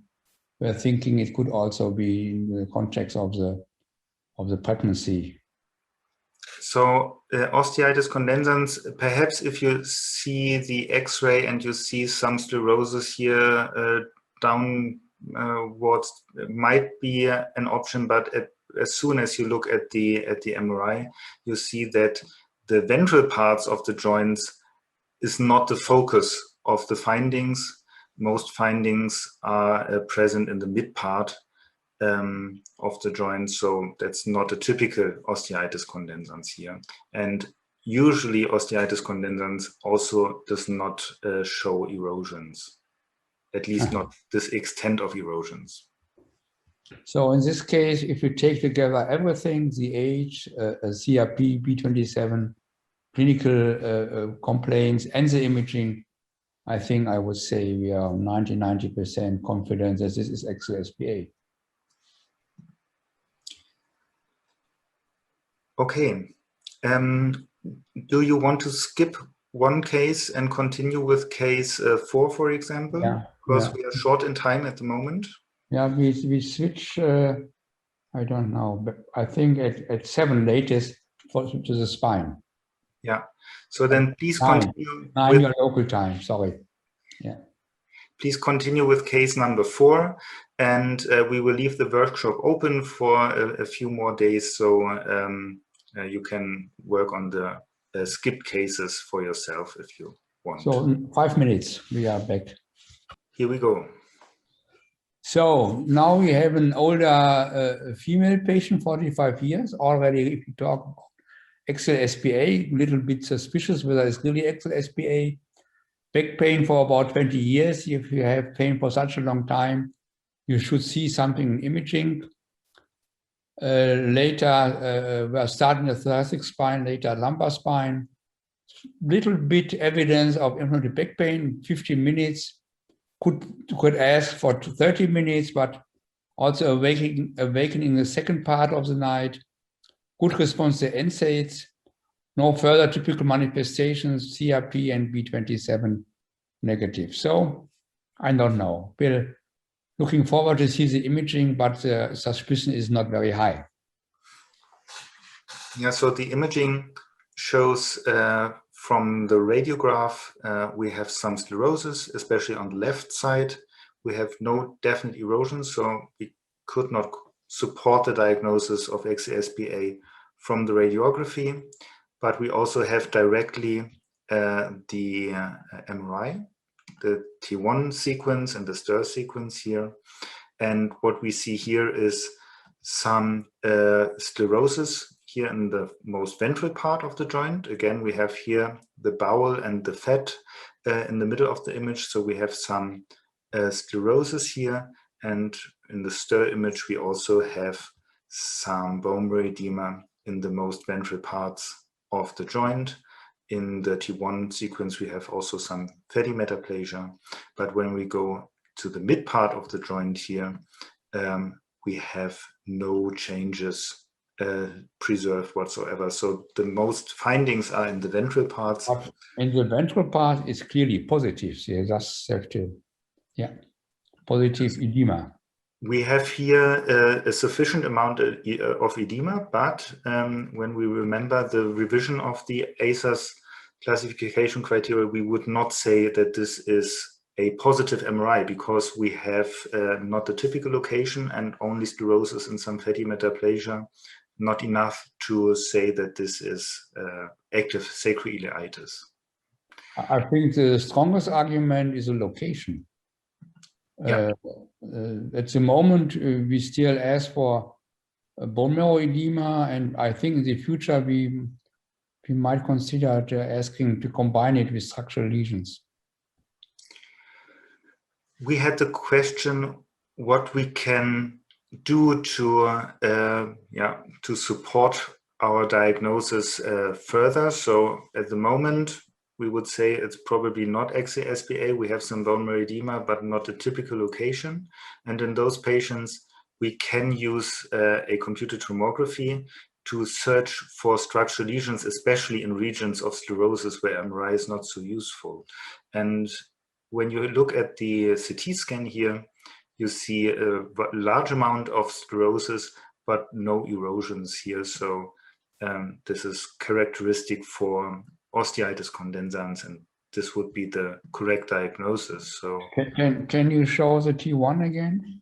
The T1 weighted sequence, yeah, here we go. So I think it's for the MRI is difficult or impossible to differentiate between sclerosis and confluent erosions, or? Yeah, so sclerosis is completely black. Erosions would probably not show this really dark signal, but you can have some mixture, especially when you have a large amount of sclerosis.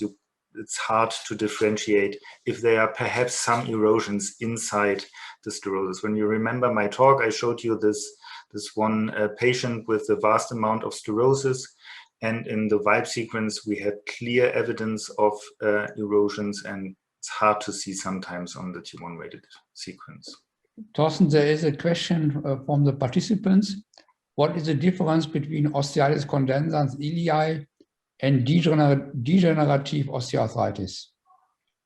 So I can answer this imaging related. So osteitis condensans is a disease that is in the most ventral part of the joint and can have, just in this case, fatty metaplasia, severe fatty metaplasia, sclerosis, and also bone marrow edema. And a degenerative osteoarthritis of the SI joint usually shows very little signs in MRI. You see some patchy bone marrow edema distributed all over the joint, and sometimes you see the osteophytes, but that's quite hard in the MRI. So usually you see them better in the CT scan. What about erosions in osteoarthritis? usually not little to no erosions. But it's, of course, it's also a clinical difference between osteitis condensans and osteoarthritis. I mean, we now see more and more, especially in women, after previous pregnancies, also over the years, bone marrow edema, also relapsing bone marrow edema. And we think that this might be the consequence of loosening of the ligaments in the pelvis due to the pregnancy. When sometimes you see also osteitis condensans in male patients, or Thorsten, these are then sportsmen or what? Usually extensive sports with stress to the SI joints, so soccer players and karate and this kind of stuff. So one more case before we go to the spine, huh? What do you think? Perhaps case number 7, because it introduces a new aspect. Yeah, okay. So then please go on with case number 7, and then we continue with the spine afterwards. So we were aware that we will not finish all cases, but I think we are a little bit behind time now. So the clinical information is rather old patients. So after many years of complaints, you should see something in the imaging. There is no response to NSAIDs. There is no other typical manifestation for SBA. However, the patient is positive for B27, which can be by chance. In our population in Germany, the prevalence is about 9% in the normal population. So let's see what the imaging shows us. So first we have the radiograph of the pelvis, and oops, here we go. And what you see is some sclerosis that's not typically located in the ventral part of the joint, but rather stretched over the whole joint surface. We have perhaps some small irregularities, but not a definite positive radiograph. And especially when you have an older patient, you have to be a little bit careful. So I would say, when you ask me, what is this? I would say this is most likely degeneration. Some of you said it's suspicious for sacroiliitis. And yeah, we have also further imaging, so I think can move on to a second imaging modality, which is MRI here. But MRI, in fact, in this patient made everything worse. So what you see in the MRI scan is that you have some lesions in the T1 weighted sequence. They are quite dark, but they can be erosions, of course. And you have also some fatty marrow changes, but the patient is also rather old. You see that the bone marrow has already a large amount of fat, which is normal when you get older. And you also have some spots of bone marrow edema, which are not in the most ventral part. So here's few bone marrow edema, but are caudally located. So not a typical region of mechanical stress. But you also have to note that you have degeneration of the spine in this image. You have some bone marrow edema here. You have loss of height of the disc and also loss of signal. So we have at least a spinal degeneration. And our next question was, what is your diagnosis after the MRI? And nearly 50% said that's definite sacroiliitis. Some said this is suspicious of sacroiliitis, and some said most likely degeneration. And yeah, of course, this is a contextual diagnosis. So given the rather old patient, what would you say, most likely degeneration or suspicious of sacroiliitis? You're asking me? Yeah. Likely degenerated. Yeah. Okay, we have performed a follow-up scan after 1 year of TNF treatment with this patient. So the patient was diagnosed with AXIAL, and we have now a follow-up. And what you see here in this follow-up scan is the stir sequence, which still shows bone marrow edema in exact the same places. And we also have a T1 weighted sequence that shows the same changes that we saw in the first T1 weighted image. And now the question is, what should you do now? Do you see an improvement and continue therapy? Do you see an improvement and want to end therapy? Is this consistency of findings and you switch to another treatment? Or do you want to change or rethink your diagnosis? And most of you said, yes, you want to rethink your diagnosis, which is the most likely the proper answer. And what we have here is just to show you how the MRI can sometimes fool you. We have a CT scan of this patient, and you see that what you saw as erosions is just sclerosis. You have no erosions here in this joint. You have some osteophytes here, and this is degeneration. And I can also tell you why this patient has the degeneration, because she has a dysmorphic joint. We call it crescent-shaped ilium. It's a normal variation that can cause early or more severe degeneration of the SI joint. Very interesting case. So, Thorsten, I think we have at the most 2 cases for the spine. Yeah. Let's switch now to the spine. Please look at the spine and the first 2 cases, perhaps. Yeah, okay. It's, maybe you do them together? Yeah, so please continue in the spine module with case 1 and case 2, and we will meet in 8 minutes. And we meet in 8 minutes? Yes.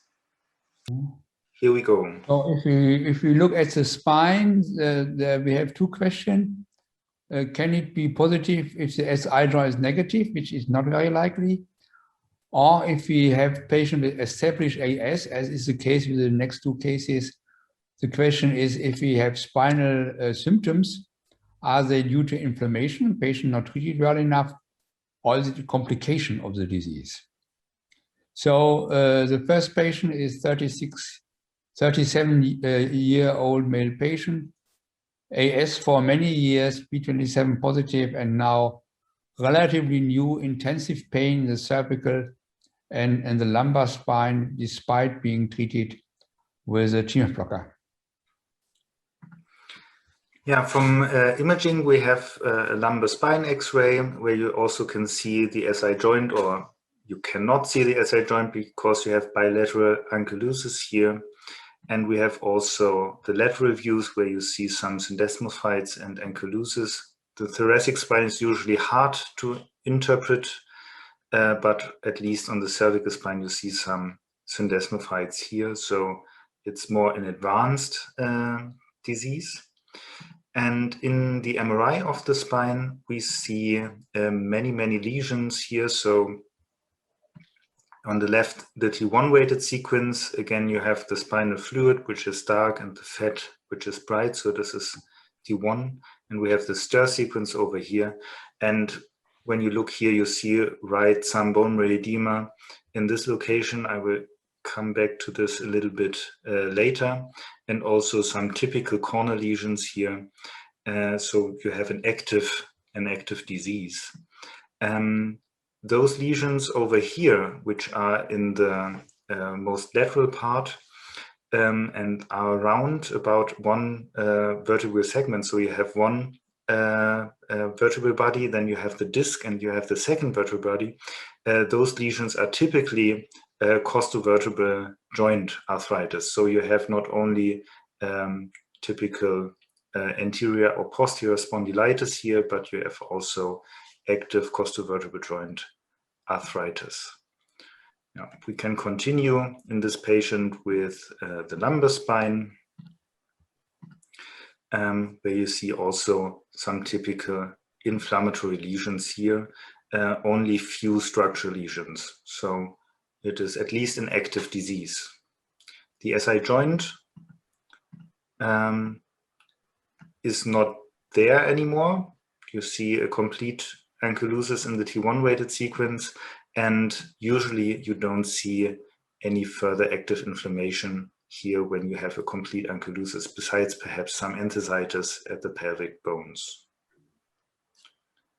Okay, we had the question, which diagnosis is most probable, and most of you said ankylosing spondylitis, which is the correct diagnosis here. And we don't have a fracture, for example, or infection, but we have active disease in the spine. So the patient is not treated properly. So probably have to switch the biologic. Correct. But the other patient has a little bit different imaging, but similar. Again, a patient with AS, 55-year male patient, B27 positive, has been on TNF blocker for 5 years, but now he shows increase of back pain. The back pain increases with movement. Insufficient treatment with TNF blocker, and he has full doses of NSAIDs. However, he still has symptoms. CRP is borderline. 5 milligram would be the upper normal value, so slightly elevated. Again, we have a set of X-rays. Here is the pelvic Ferguson view, where you see complete ankylosing. More interesting for us is the lateral lumbar spine, where you see that we have already a near complete fusion of all vertebral segments, except for this one vertebral segment, where you see that there is not a complete fusion. And when you have the suspicion of that, or you see that on the radiograph, you should perform a cross-sectional image. And here is why. I will show you the T1 and the T2 weighted sequence. So if you look here, the spinal canal, the spinal fluid is dark, the fat is bright. This is a T1 weighted sequence. And this one is a T2 weighted sequence. You see the spinal fluid is bright, and also the subcutaneous fat is bright. So this is a T2 without fat saturation. So this is a conventional sequence that we use for orthopedic scans usually. And in rheumatic patients, we would use fat saturation. But here it's sufficient, I think. So when you look at the T1 weighted sequence, you see that the disc here is widened. And you also see that here is dark signal surrounding this vertebral segment. And this region where it's dark in the T1 weighted sequence is bright in the T2 weighted sequence. So this is more fluid, and this is some sort of active bone marrow edema here. But what you also notice is that there is something going on here that stretches directly to the posterior segments here. And you see it also a little bit more to the lateral side, that here is a lesion going through the whole vertebral column, and we call that a chalk stick fracture.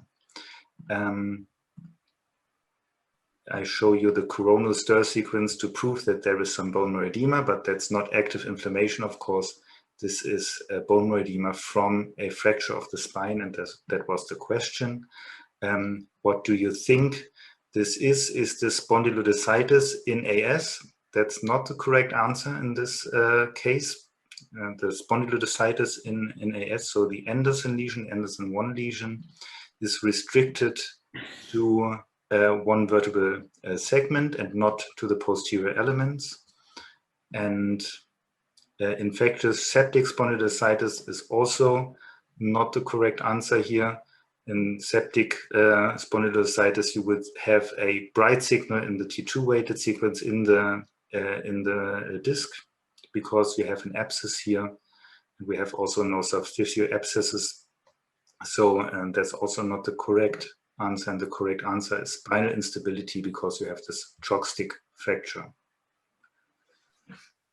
Okay, thank you so much. This brings us to the end of the workshop. I did not see any new questions. It's now my pleasure to introduce Dr. Wallet. You know him quite well. He had already been chairing the evening session with me. Dr. Wallet is a consultant rheumatologist at the Dr. Sulaiman Al Habib Medical Center in Dubai, in the UAE, and is president of the Emirates Rheumatology Academy. Dr. Wallet is a co-founder and 2 times president of the Emirates Society of Rheumatology, as well as being a former chairman of the Asia Pacific League Against Rheumatism. He was awarded Best Physician in the UAE private sector in 2014, and has shared and presented at over 200 national, regional, and international rheumatology meetings. Dr. Wallet will give us a presentation now on the topic overcoming the challenges and unmet needs in AXIAL SPA. Thank you, Prof. Sieper, for your kind presentation. So I'm talking to the audience live here. We are really happy to have some people in Dubai attending conferences face-to-face now. I'm just gonna go through some of the challenges locally in the region that faces AS patients. So as most of you know, if not all of you know, that the onset of symptoms tends to occur early on at young age when the patients are in their early 20s. The ages of at the time of the initial symptom in North Africa and countries like Saudi Arabia, Qatar, and UAE, Kuwait ranges from less than 32 years. I might need some IT help here. Studies across North Africa and the Middle East have reported delay in diagnosis in the range of 2.5 to 6 years, sometimes even longer, maybe 11 years, unfortunately, in certain parts of the region. So there is misperception as to whether the ASAS criteria are for diagnosis or classification in the clinical practice, and then we touched on this. So additional classification criteria may need to be added to the ASAS guidelines, maybe. There is a huge lack of awareness about axial SPA amongst primary care physicians, and also physicians who work in the back field, neurologists, neurosurgeons. Even radiologists sometimes have limited knowledge about the updated ASAS criteria for the diagnosis of sacroiliitis. There is even among some of the rheumatologists a lack of or limited awareness of about non-radiographic axial SPA.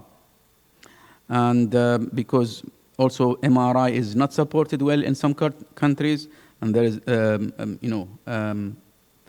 delay in some countries. And a lot of the patients are administered NSAIDs and they respond well, and that makes also even diagnosing the patient difficult. So in this slide, it shows the prevalence of AXPA across multiple countries. At the top, you could see the Middle East, which is 0.11, and it is maybe high in Europe, 0.3 in Asia, but South Asia is even less common, maybe because of the way that the studies were done, but I think it is still underdiagnosed disease. In North Africa, the Middle East, the prevalence of B27 is very, very low as compared to Europe. Maximum in Egypt, I think a study showed 0.3 to 7%, while that percentage in European countries and North America is about 25%, if not even higher. In addition, the association between B27 and SPA is weaker in North Africa and the Middle East. So this re-emphasizes the point before.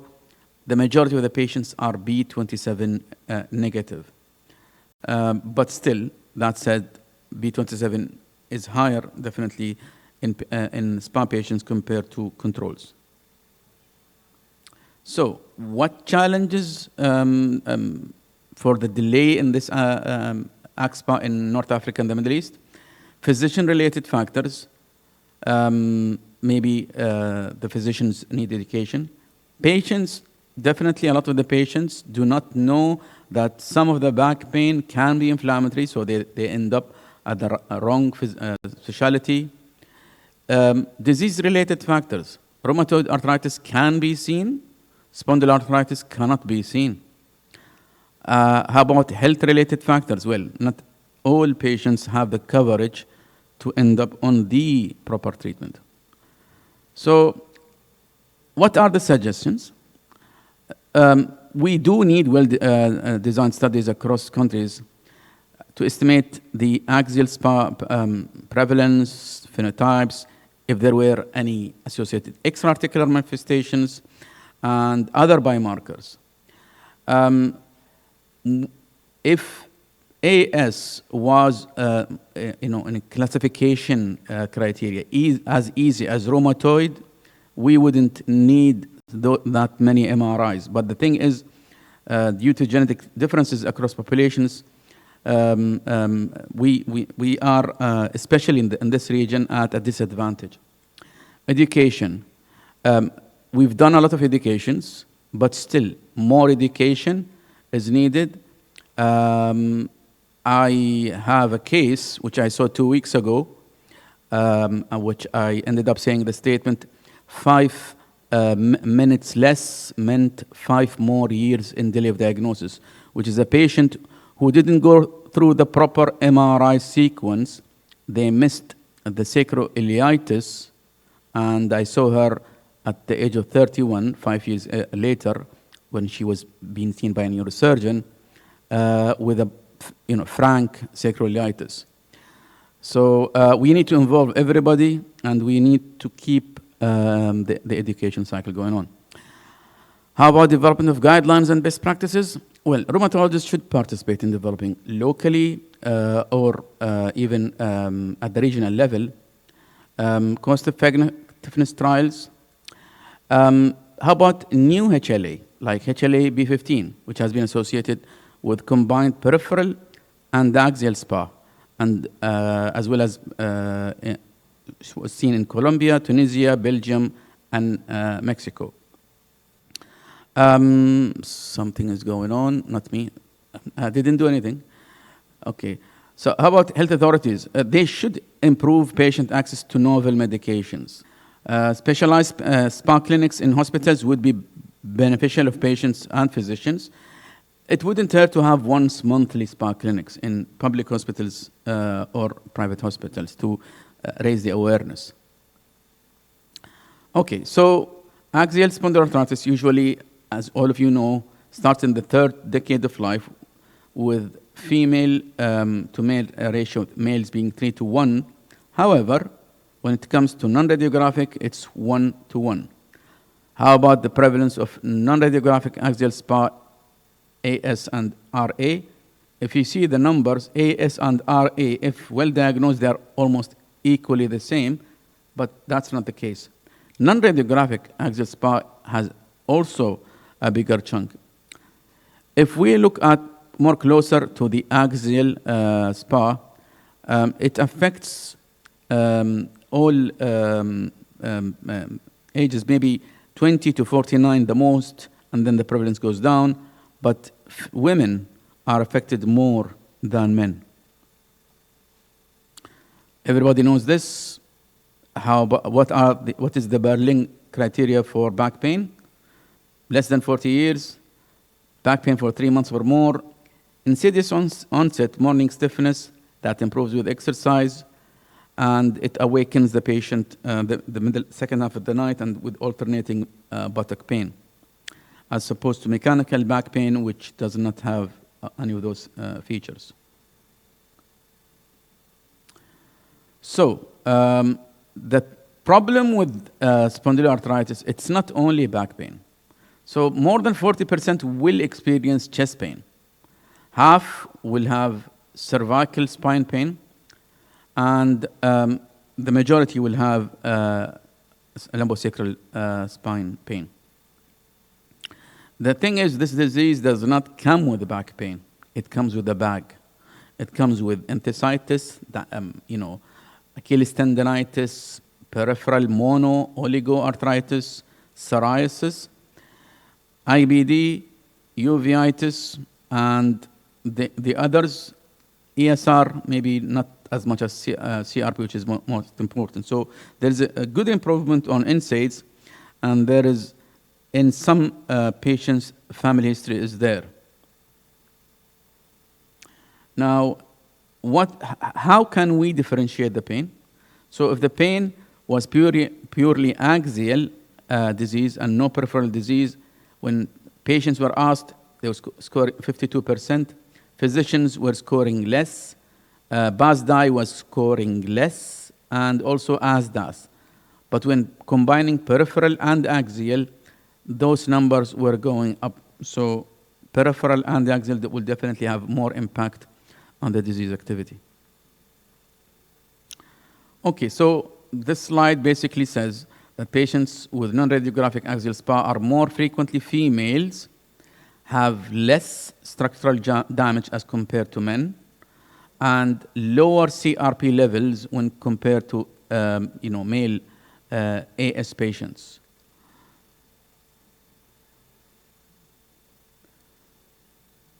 So what does this disease do? The burden, because of the delay in the diagnosis, patients, because they are awakened up in the middle of the night with severe pain, crying with pain, and I always say this to healthcare professionals, there are few diseases that make men cry. Well, this is one of them. Imagine women. So this is severe pain. So it leads to poor quality of life, delay in getting to work, not getting promoted, and getting divorced, and so on and so forth. They are misdiagnosed as fibromyalgia, psychosomatic disorders. Enthesitis will not be diagnosed, it will be underdiagnosed. So this happens with women.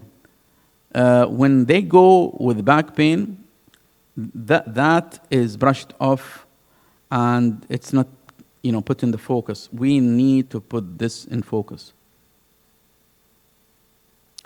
So how about 6 differences in imaging?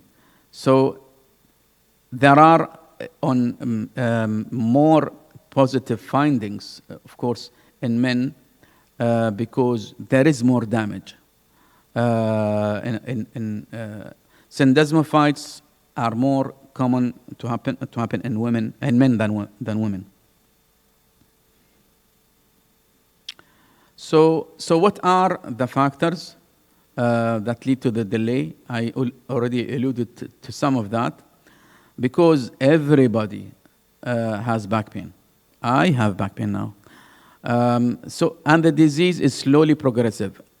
It's not seen. Nobody sees it. It's not like rheumatoid or psoriasis. We don't have specific unique biomarkers. And 95% of the patients, or 99%, will visit every doctor except the rheumatologist.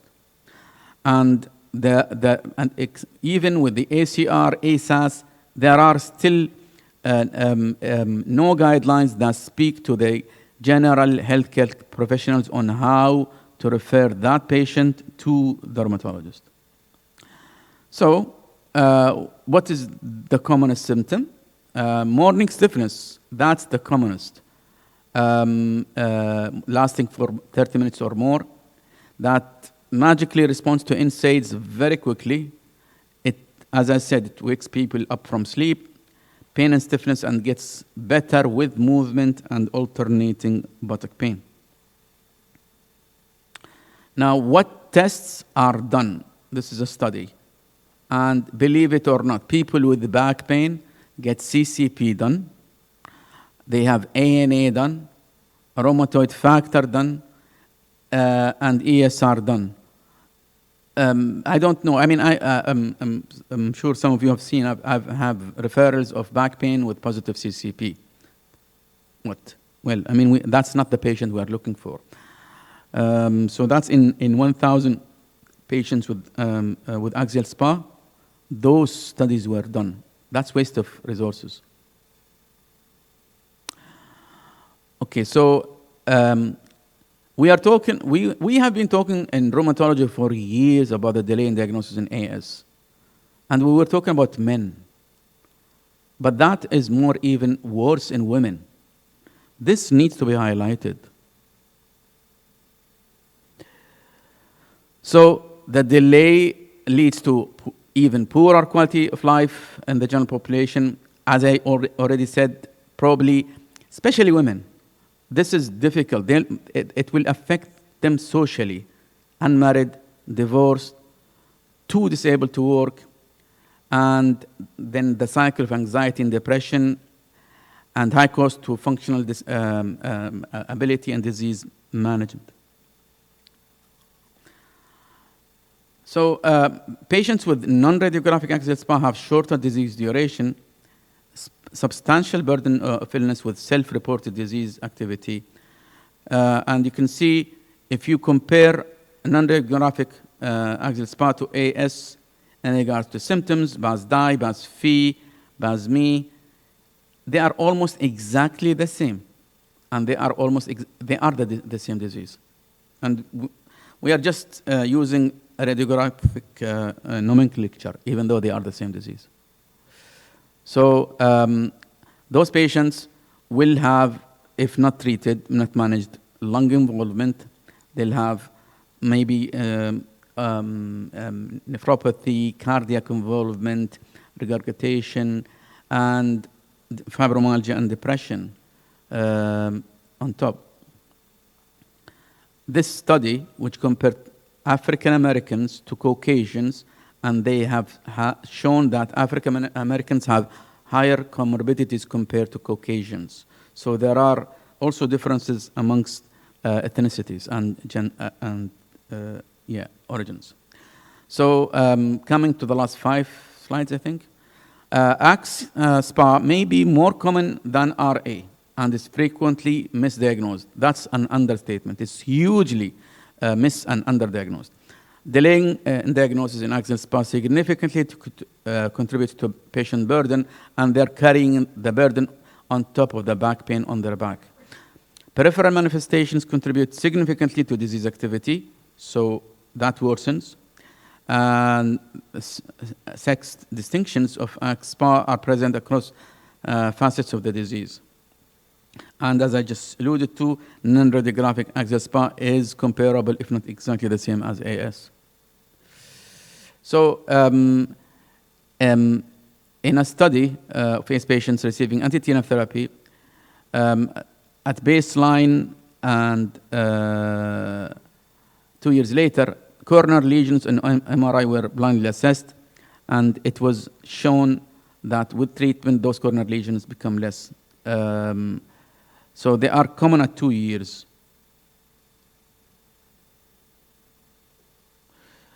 So in a study, what do TNFs do? What is their best correlation? At week 12, there is weak correlation with ASAS, BAS-DI, BAS-ME, BAS-FI, and CRP. That might be shown later on. So it is their impact, TNFs, is late, and it's not even correlating with CRP in this study with MRI. So treatment of AS patients with monoclonal antibody against IL-6 led to improvement in CRP. However, there were no associated MRI improvements of the spine and lack of pain and functional improvements. ASAS may not be a robust outcome parameter when changes in CRP are dissociated from changes in disease activity. So I'm not going to lecture you again on where to look at the bone marrow edema or the fat infiltrations. That was already shown, but this has already been described, but what I'm trying to allude to, that in a study which has blown the ASAS MRI away, that 30 to 41% of recreational runners and elite ice hockey players met the ASAS definition of active sacroiliitis. So, bone marrow edema, good. Fatty infiltration, good. If you don't have erosions, never call it sacroiliitis, because then you will be putting the patient on a biologic. So SI erosion is relatively specific for SPA and was virtually absent in athletes. Not only we see inflammation, erosions, capsulitis, but we also can see enthesitis, which is the hallmark of spondyloarthritis. Again, I'm not going to go into this because this was already covered. Again. So, I hope that I finished 10 minutes early. MRI is the only non-invasive objective measure of SIJs and spine inflammation, but when used alone, may lack specificity. So it's not only MRI. Sacroiliac joint inflammation on MRI is associated with SIJ and spinal radiographic progression. Clinical endpoints only partially reflect MRI inflammation, so there is a discord. And if MRI of the SIJ and spine have revolutionized our understanding of the pathology, diagnosis, prognosis, and response to treatment. And that's my presentation, and thank you very much. Thank you very much for a nice presentation. At the moment, I don't see any question. Maybe I have one for you. Please, be gentle. Be gentle. Sorry? Be gentle with me. Yeah, sure. Do you know what the B27 prevalence is in your population? There were few studies. In my patients, I mean, in our hospital we have about collectively 3,000 patients, and B27 is less than 1%. Less than 1%. Yeah. Robert, any question points from your side? No, you asked me to ask questions. No, why? A little bit of discussion before we move on to the final presentation. I remember you were in Japan, and Japan also has a very low B27 prevalence. Do you think if they have SPA, is the same disease, different disease? If this B27 negative, we saw here in Arabia also many are B27 negative. Yes. It's the same? Yeah. It's hard to say actually, but on a general note, I would say that the prevalence of axial spondyloarthritis should more or less follow the prevalence of HLA-B27 in the population. It's one of those genes that we have once correlated with disease, and it is still the gene that has most correlation with a pertinent particular disease. And I would say it is totally understandable that in a country in which HLA-B27 prevalence is lower, that axial spondyloarthritis prevalence is also lower. Whether there is also differences in disease penetration, I'm not so sure about, but I'm actually even not sure if axial spondyloarthritis in a country like Japan actually is existent or not. Okay, I think we have to move on. Dr. Wallet, or what do you think? Yeah. We move on with the case presentation? Yeah, thank you very much. So it gives me great pleasure to present our next speaker. Dr. Bhavna Khan is a trusted colleague, dear colleague. She's a consultant rheumatologist currently working at King's Hospital in Dubai. She underwent rheumatology specialty training at the University of Manchester Rheumatic Diseases Center and Liverpool in the UK. Was awarded the CCST in rheumatology. You can see. So Dr. Khan was awarded the PhD by the University of Manchester in UK for leading major research projects. Her special interests include spondyloarthritis and MRI imaging, where she was heavily involved in organizing several MRI workshops and still is very active. attended by both rheumatologists and radiologists. She is one of the stars here in the region in this field. So without further ado, I hand the mic over to my colleague, Dr. Wahab Khan. We've had some very interesting lectures earlier, and we saw how challenging it is just to make a clinical diagnosis of spondyloarthritis purely based on clinical features. Undoubtedly, MRI scans have increased the sensitivity and specificity of the diagnosis, but also we know it is getting more challenging to rely only on MRI scans. So undoubtedly, it's a correlation between clinical findings and MRI scan. So what we are doing today and tomorrow is we've selected three local cases, which I'll be presenting the first one today, and we have 2 other cases tomorrow. So I think what we saw is the first part of the challenge, which is making a clinical diagnosis. But the second aspect of the challenge is, once you've made the diagnosis, how reliable is imaging in making clinical decisions? So it's not just enough to say whether the patient has the diagnosis of spondyloarthritis or not, and it's not enough to say whether the MRI is positive or negative, or whether it is active or inactive. How does it correlate clinically, and how does it help making clinical decisions? So my case today is a 31-year-old lady of Indian origin. She presented to me in August last year with inflammatory diffuse back pain. And the past history was that 3 years ago, she had recurrent left knee effusions. And this was diagnosed as seronegative arthritis in India. So she was clearly rheumatoid factor CCP antibodies negative. She was treated with sulfasalazine, which is one of the common DMARDs, which is still used in this part of the world. Her knee pain completely settled, but now she has developed recent onset back pain.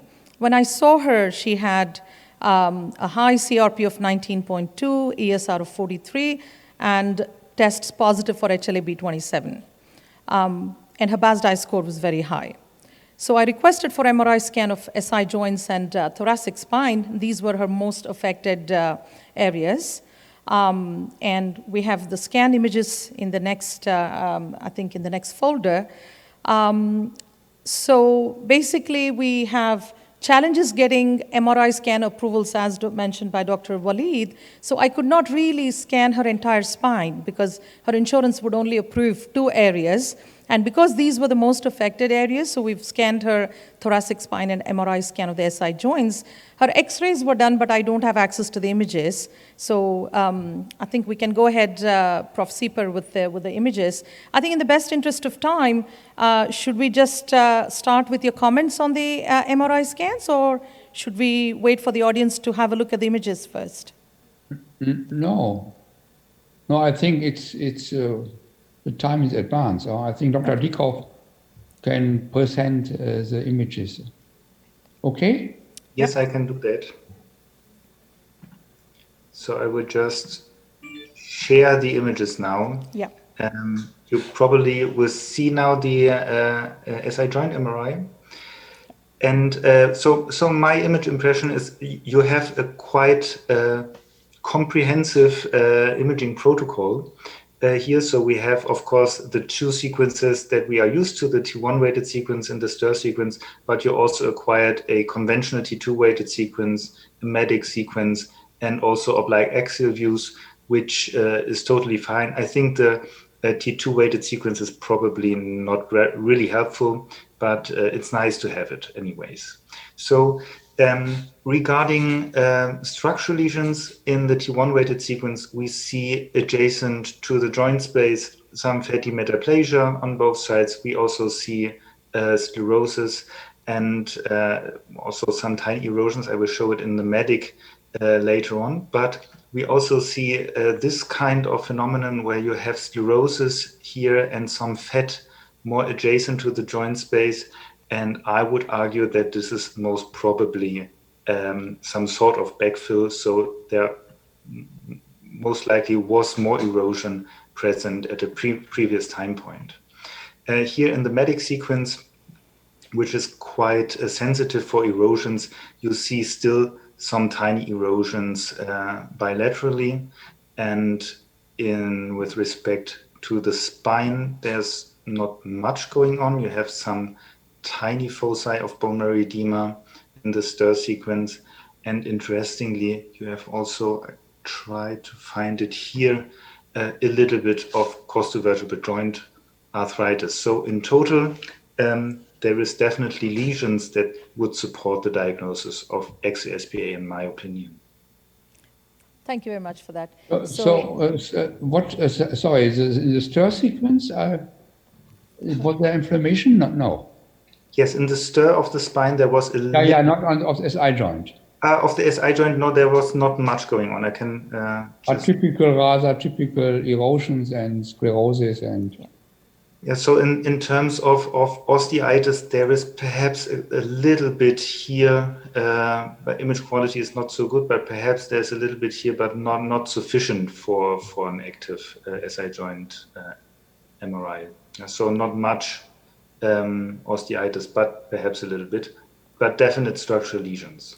So that brings us to the interesting, discussion that here we have a young lady with structural changes in sacroiliac joints, and she has clinically very active disease. She's very symptomatic. She has high inflammatory markers. Her BASDAI scores are high. So one would expect to see active bone marrow edema and active inflammatory changes in sacroiliac joints. So how do we explain that in terms of clinical decision? Now, is this lady a candidate for biologics? Or just because we don't see any changes on MRI scan, should we just treat her conservatively or with symptomatic treatment? I mean, we use at the moment CRP and MRI inflammation as a substitute for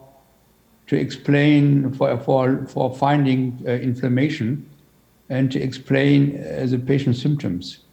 This often helps, but I'm not sure whether how sensitive this is to detect inflammation. There are some studies comparing MRI with biopsies and showing that MRI is not always positive when you have inflammation on biopsy. I think for most of the studies which were conducted in treatment and looking for predictors of good response, CRP is even a better response, a better parameter to predict treatment response to TNF blocker. So in this case, this would be my opinion. The patient has an elevated BASDAI. She is symptomatic. This BASDAI would be a score for symptoms.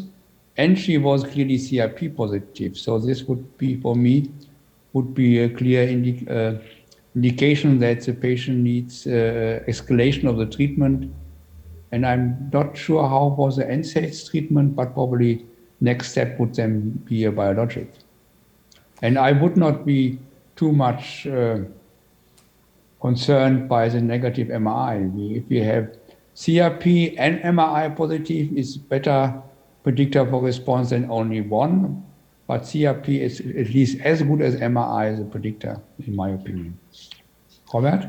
Yeah, Jochen, actually this is a nice case that exemplifies the difference between making a diagnosis and classifying patients formally.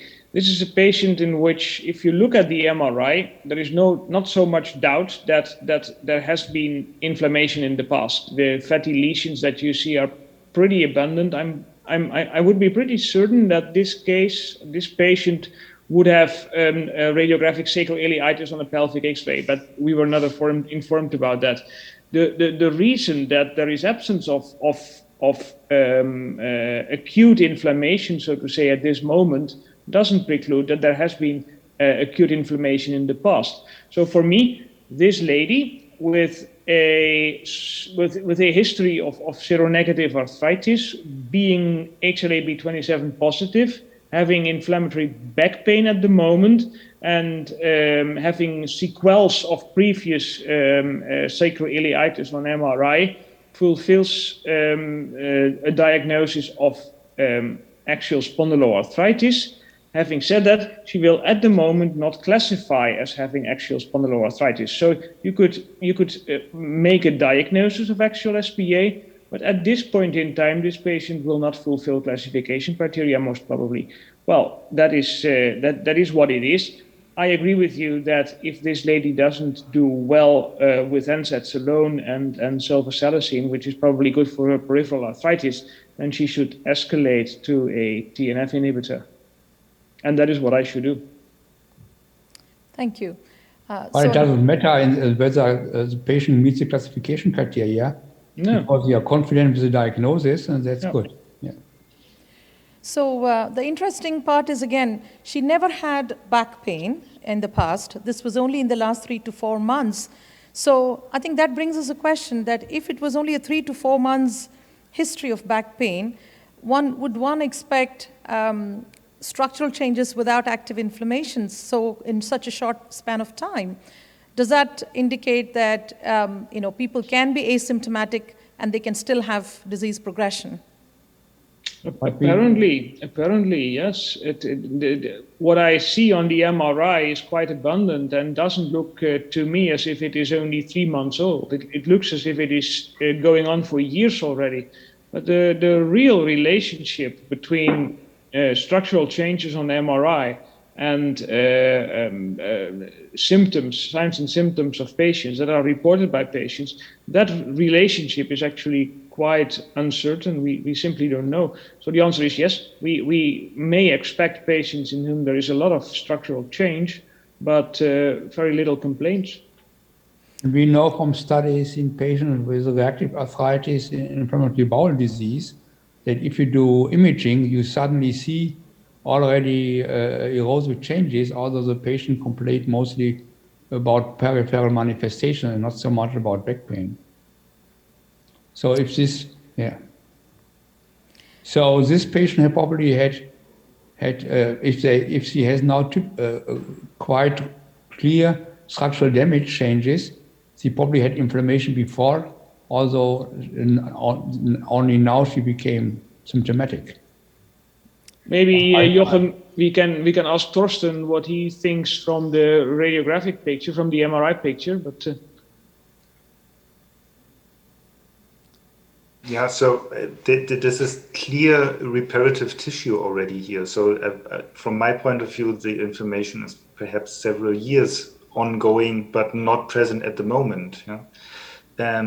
But this perhaps makes us even more certain about the diagnosis, because in other differentials in India, for example, gouty cellulitis or other crystal manifestations or so on, or septic, we usually don't see those reparative tissues, so no backfill, no fatty metaplasia and so on. So about the diagnosis, I have no doubt, and is currently not active at the sacroiliac joint and only a little bit active at the spine. And with the CRP, I don't have doubt that there is indication for treatment escalation. So I did the same thing because based on her clinical features, high BASDI scores, high inflammatory markers, I did offer her a biologic therapy. Now, it is quite common in this part of the world that people are worried about adverse effects of medication, and many times, they decline treatment. So she was not very keen on biologics. So I put her on NSAIDs, although for the past few months she has been taking various NSAIDs, but it was more on demand rather than on a regular basis. So I put her on 3 months of regular anti-inflammatory course and sent her for physiotherapy. I reviewed her again 3 months later. She was responding very well to NSAIDs on a regular basis, and we decided to discontinue her NSAIDs because she had at one point become asymptomatic. So 6 months after these MRI scans, I saw her again in the clinic for a follow-up. Now, she's totally asymptomatic from her back pain point of view. So she has no spinal pain, no stiffness, no morning stiffness, and no peripheral joint symptoms. Her BASDI score has improved down to 1.2, and she's totally asymptomatic. There's been improvement in her spinal movements as well. However, her inflammatory markers remain still high. Her CRP is still in 20s, her ESR is still in 40s. So comes the question, should we be re-imaging her 6 months later? Or because she's asymptomatic, even though her inflammatory markers are high, should we just monitor her, or should we put her back on more regular anti-inflammatories? So these are the three clinical questions we have. And these are the real challenges we have in the clinical practice, because performing MRI scans and getting imaging diagnosis is on one side, but I think applying that to clinical practice, I think, is still a challenge. So I'd really like your feedback, Prof. Sieper, on this. Robert, first. Yeah, I'm used to not treating figures, but patients. So if the patient is doing well, and I'm pretty convinced that the inflammation that I measure in the CRP is due to spondyloarthritis, then I would be inclined to leave it as it is and not change treatment solely because of the fact that CRP is too high. This is a young lady, 31 years old. There is not a lot of other opportunity for causing this level of inflammation. So I guess if you ask me the question, what should you do? I would wait and see. Yeah, I think we are still guided by the clinical symptoms in the treatment decisions. And this has been a question now for the, I don't know, last 20 years. For many patients we saw, many discussions with colleagues like you. I don't know. I have a gut feeling that it's not good to have the CRP elevated over a long time. We know that it's a cardiovascular risk, that there might be other consequences of systemic inflammation going on.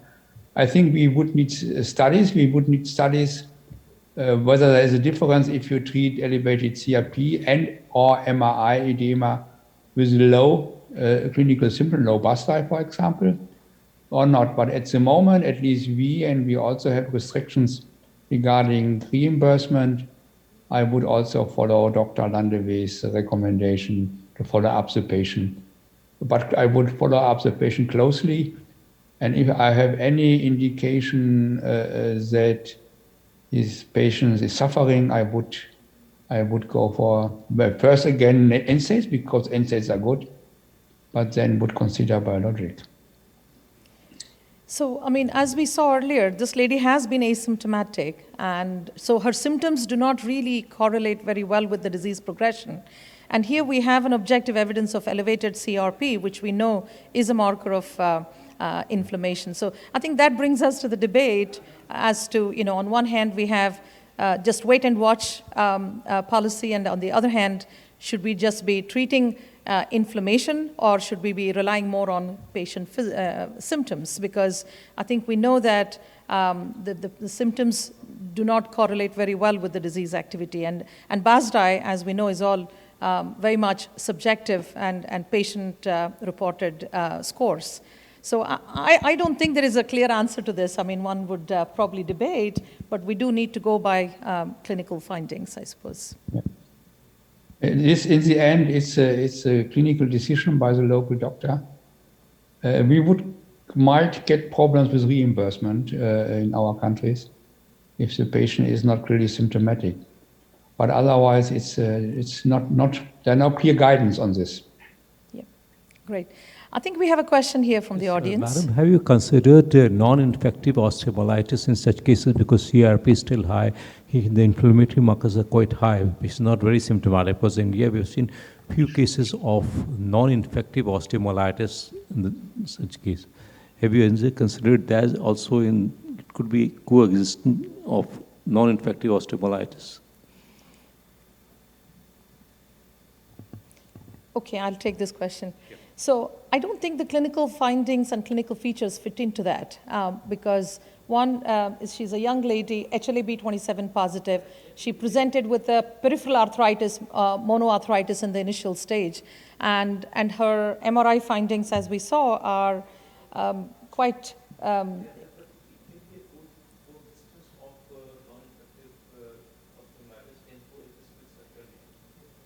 So what exactly do you mean by non-infective osteomyelitis? Even if you do a biopsy, you will not find any pathogen, but there is features of inflammation going on, and that's one of the criteria for diagnosing non-infective osteomyelitis. It's a known entity, and it sometimes coexists with HLA-B20 and all these features of spondylitis.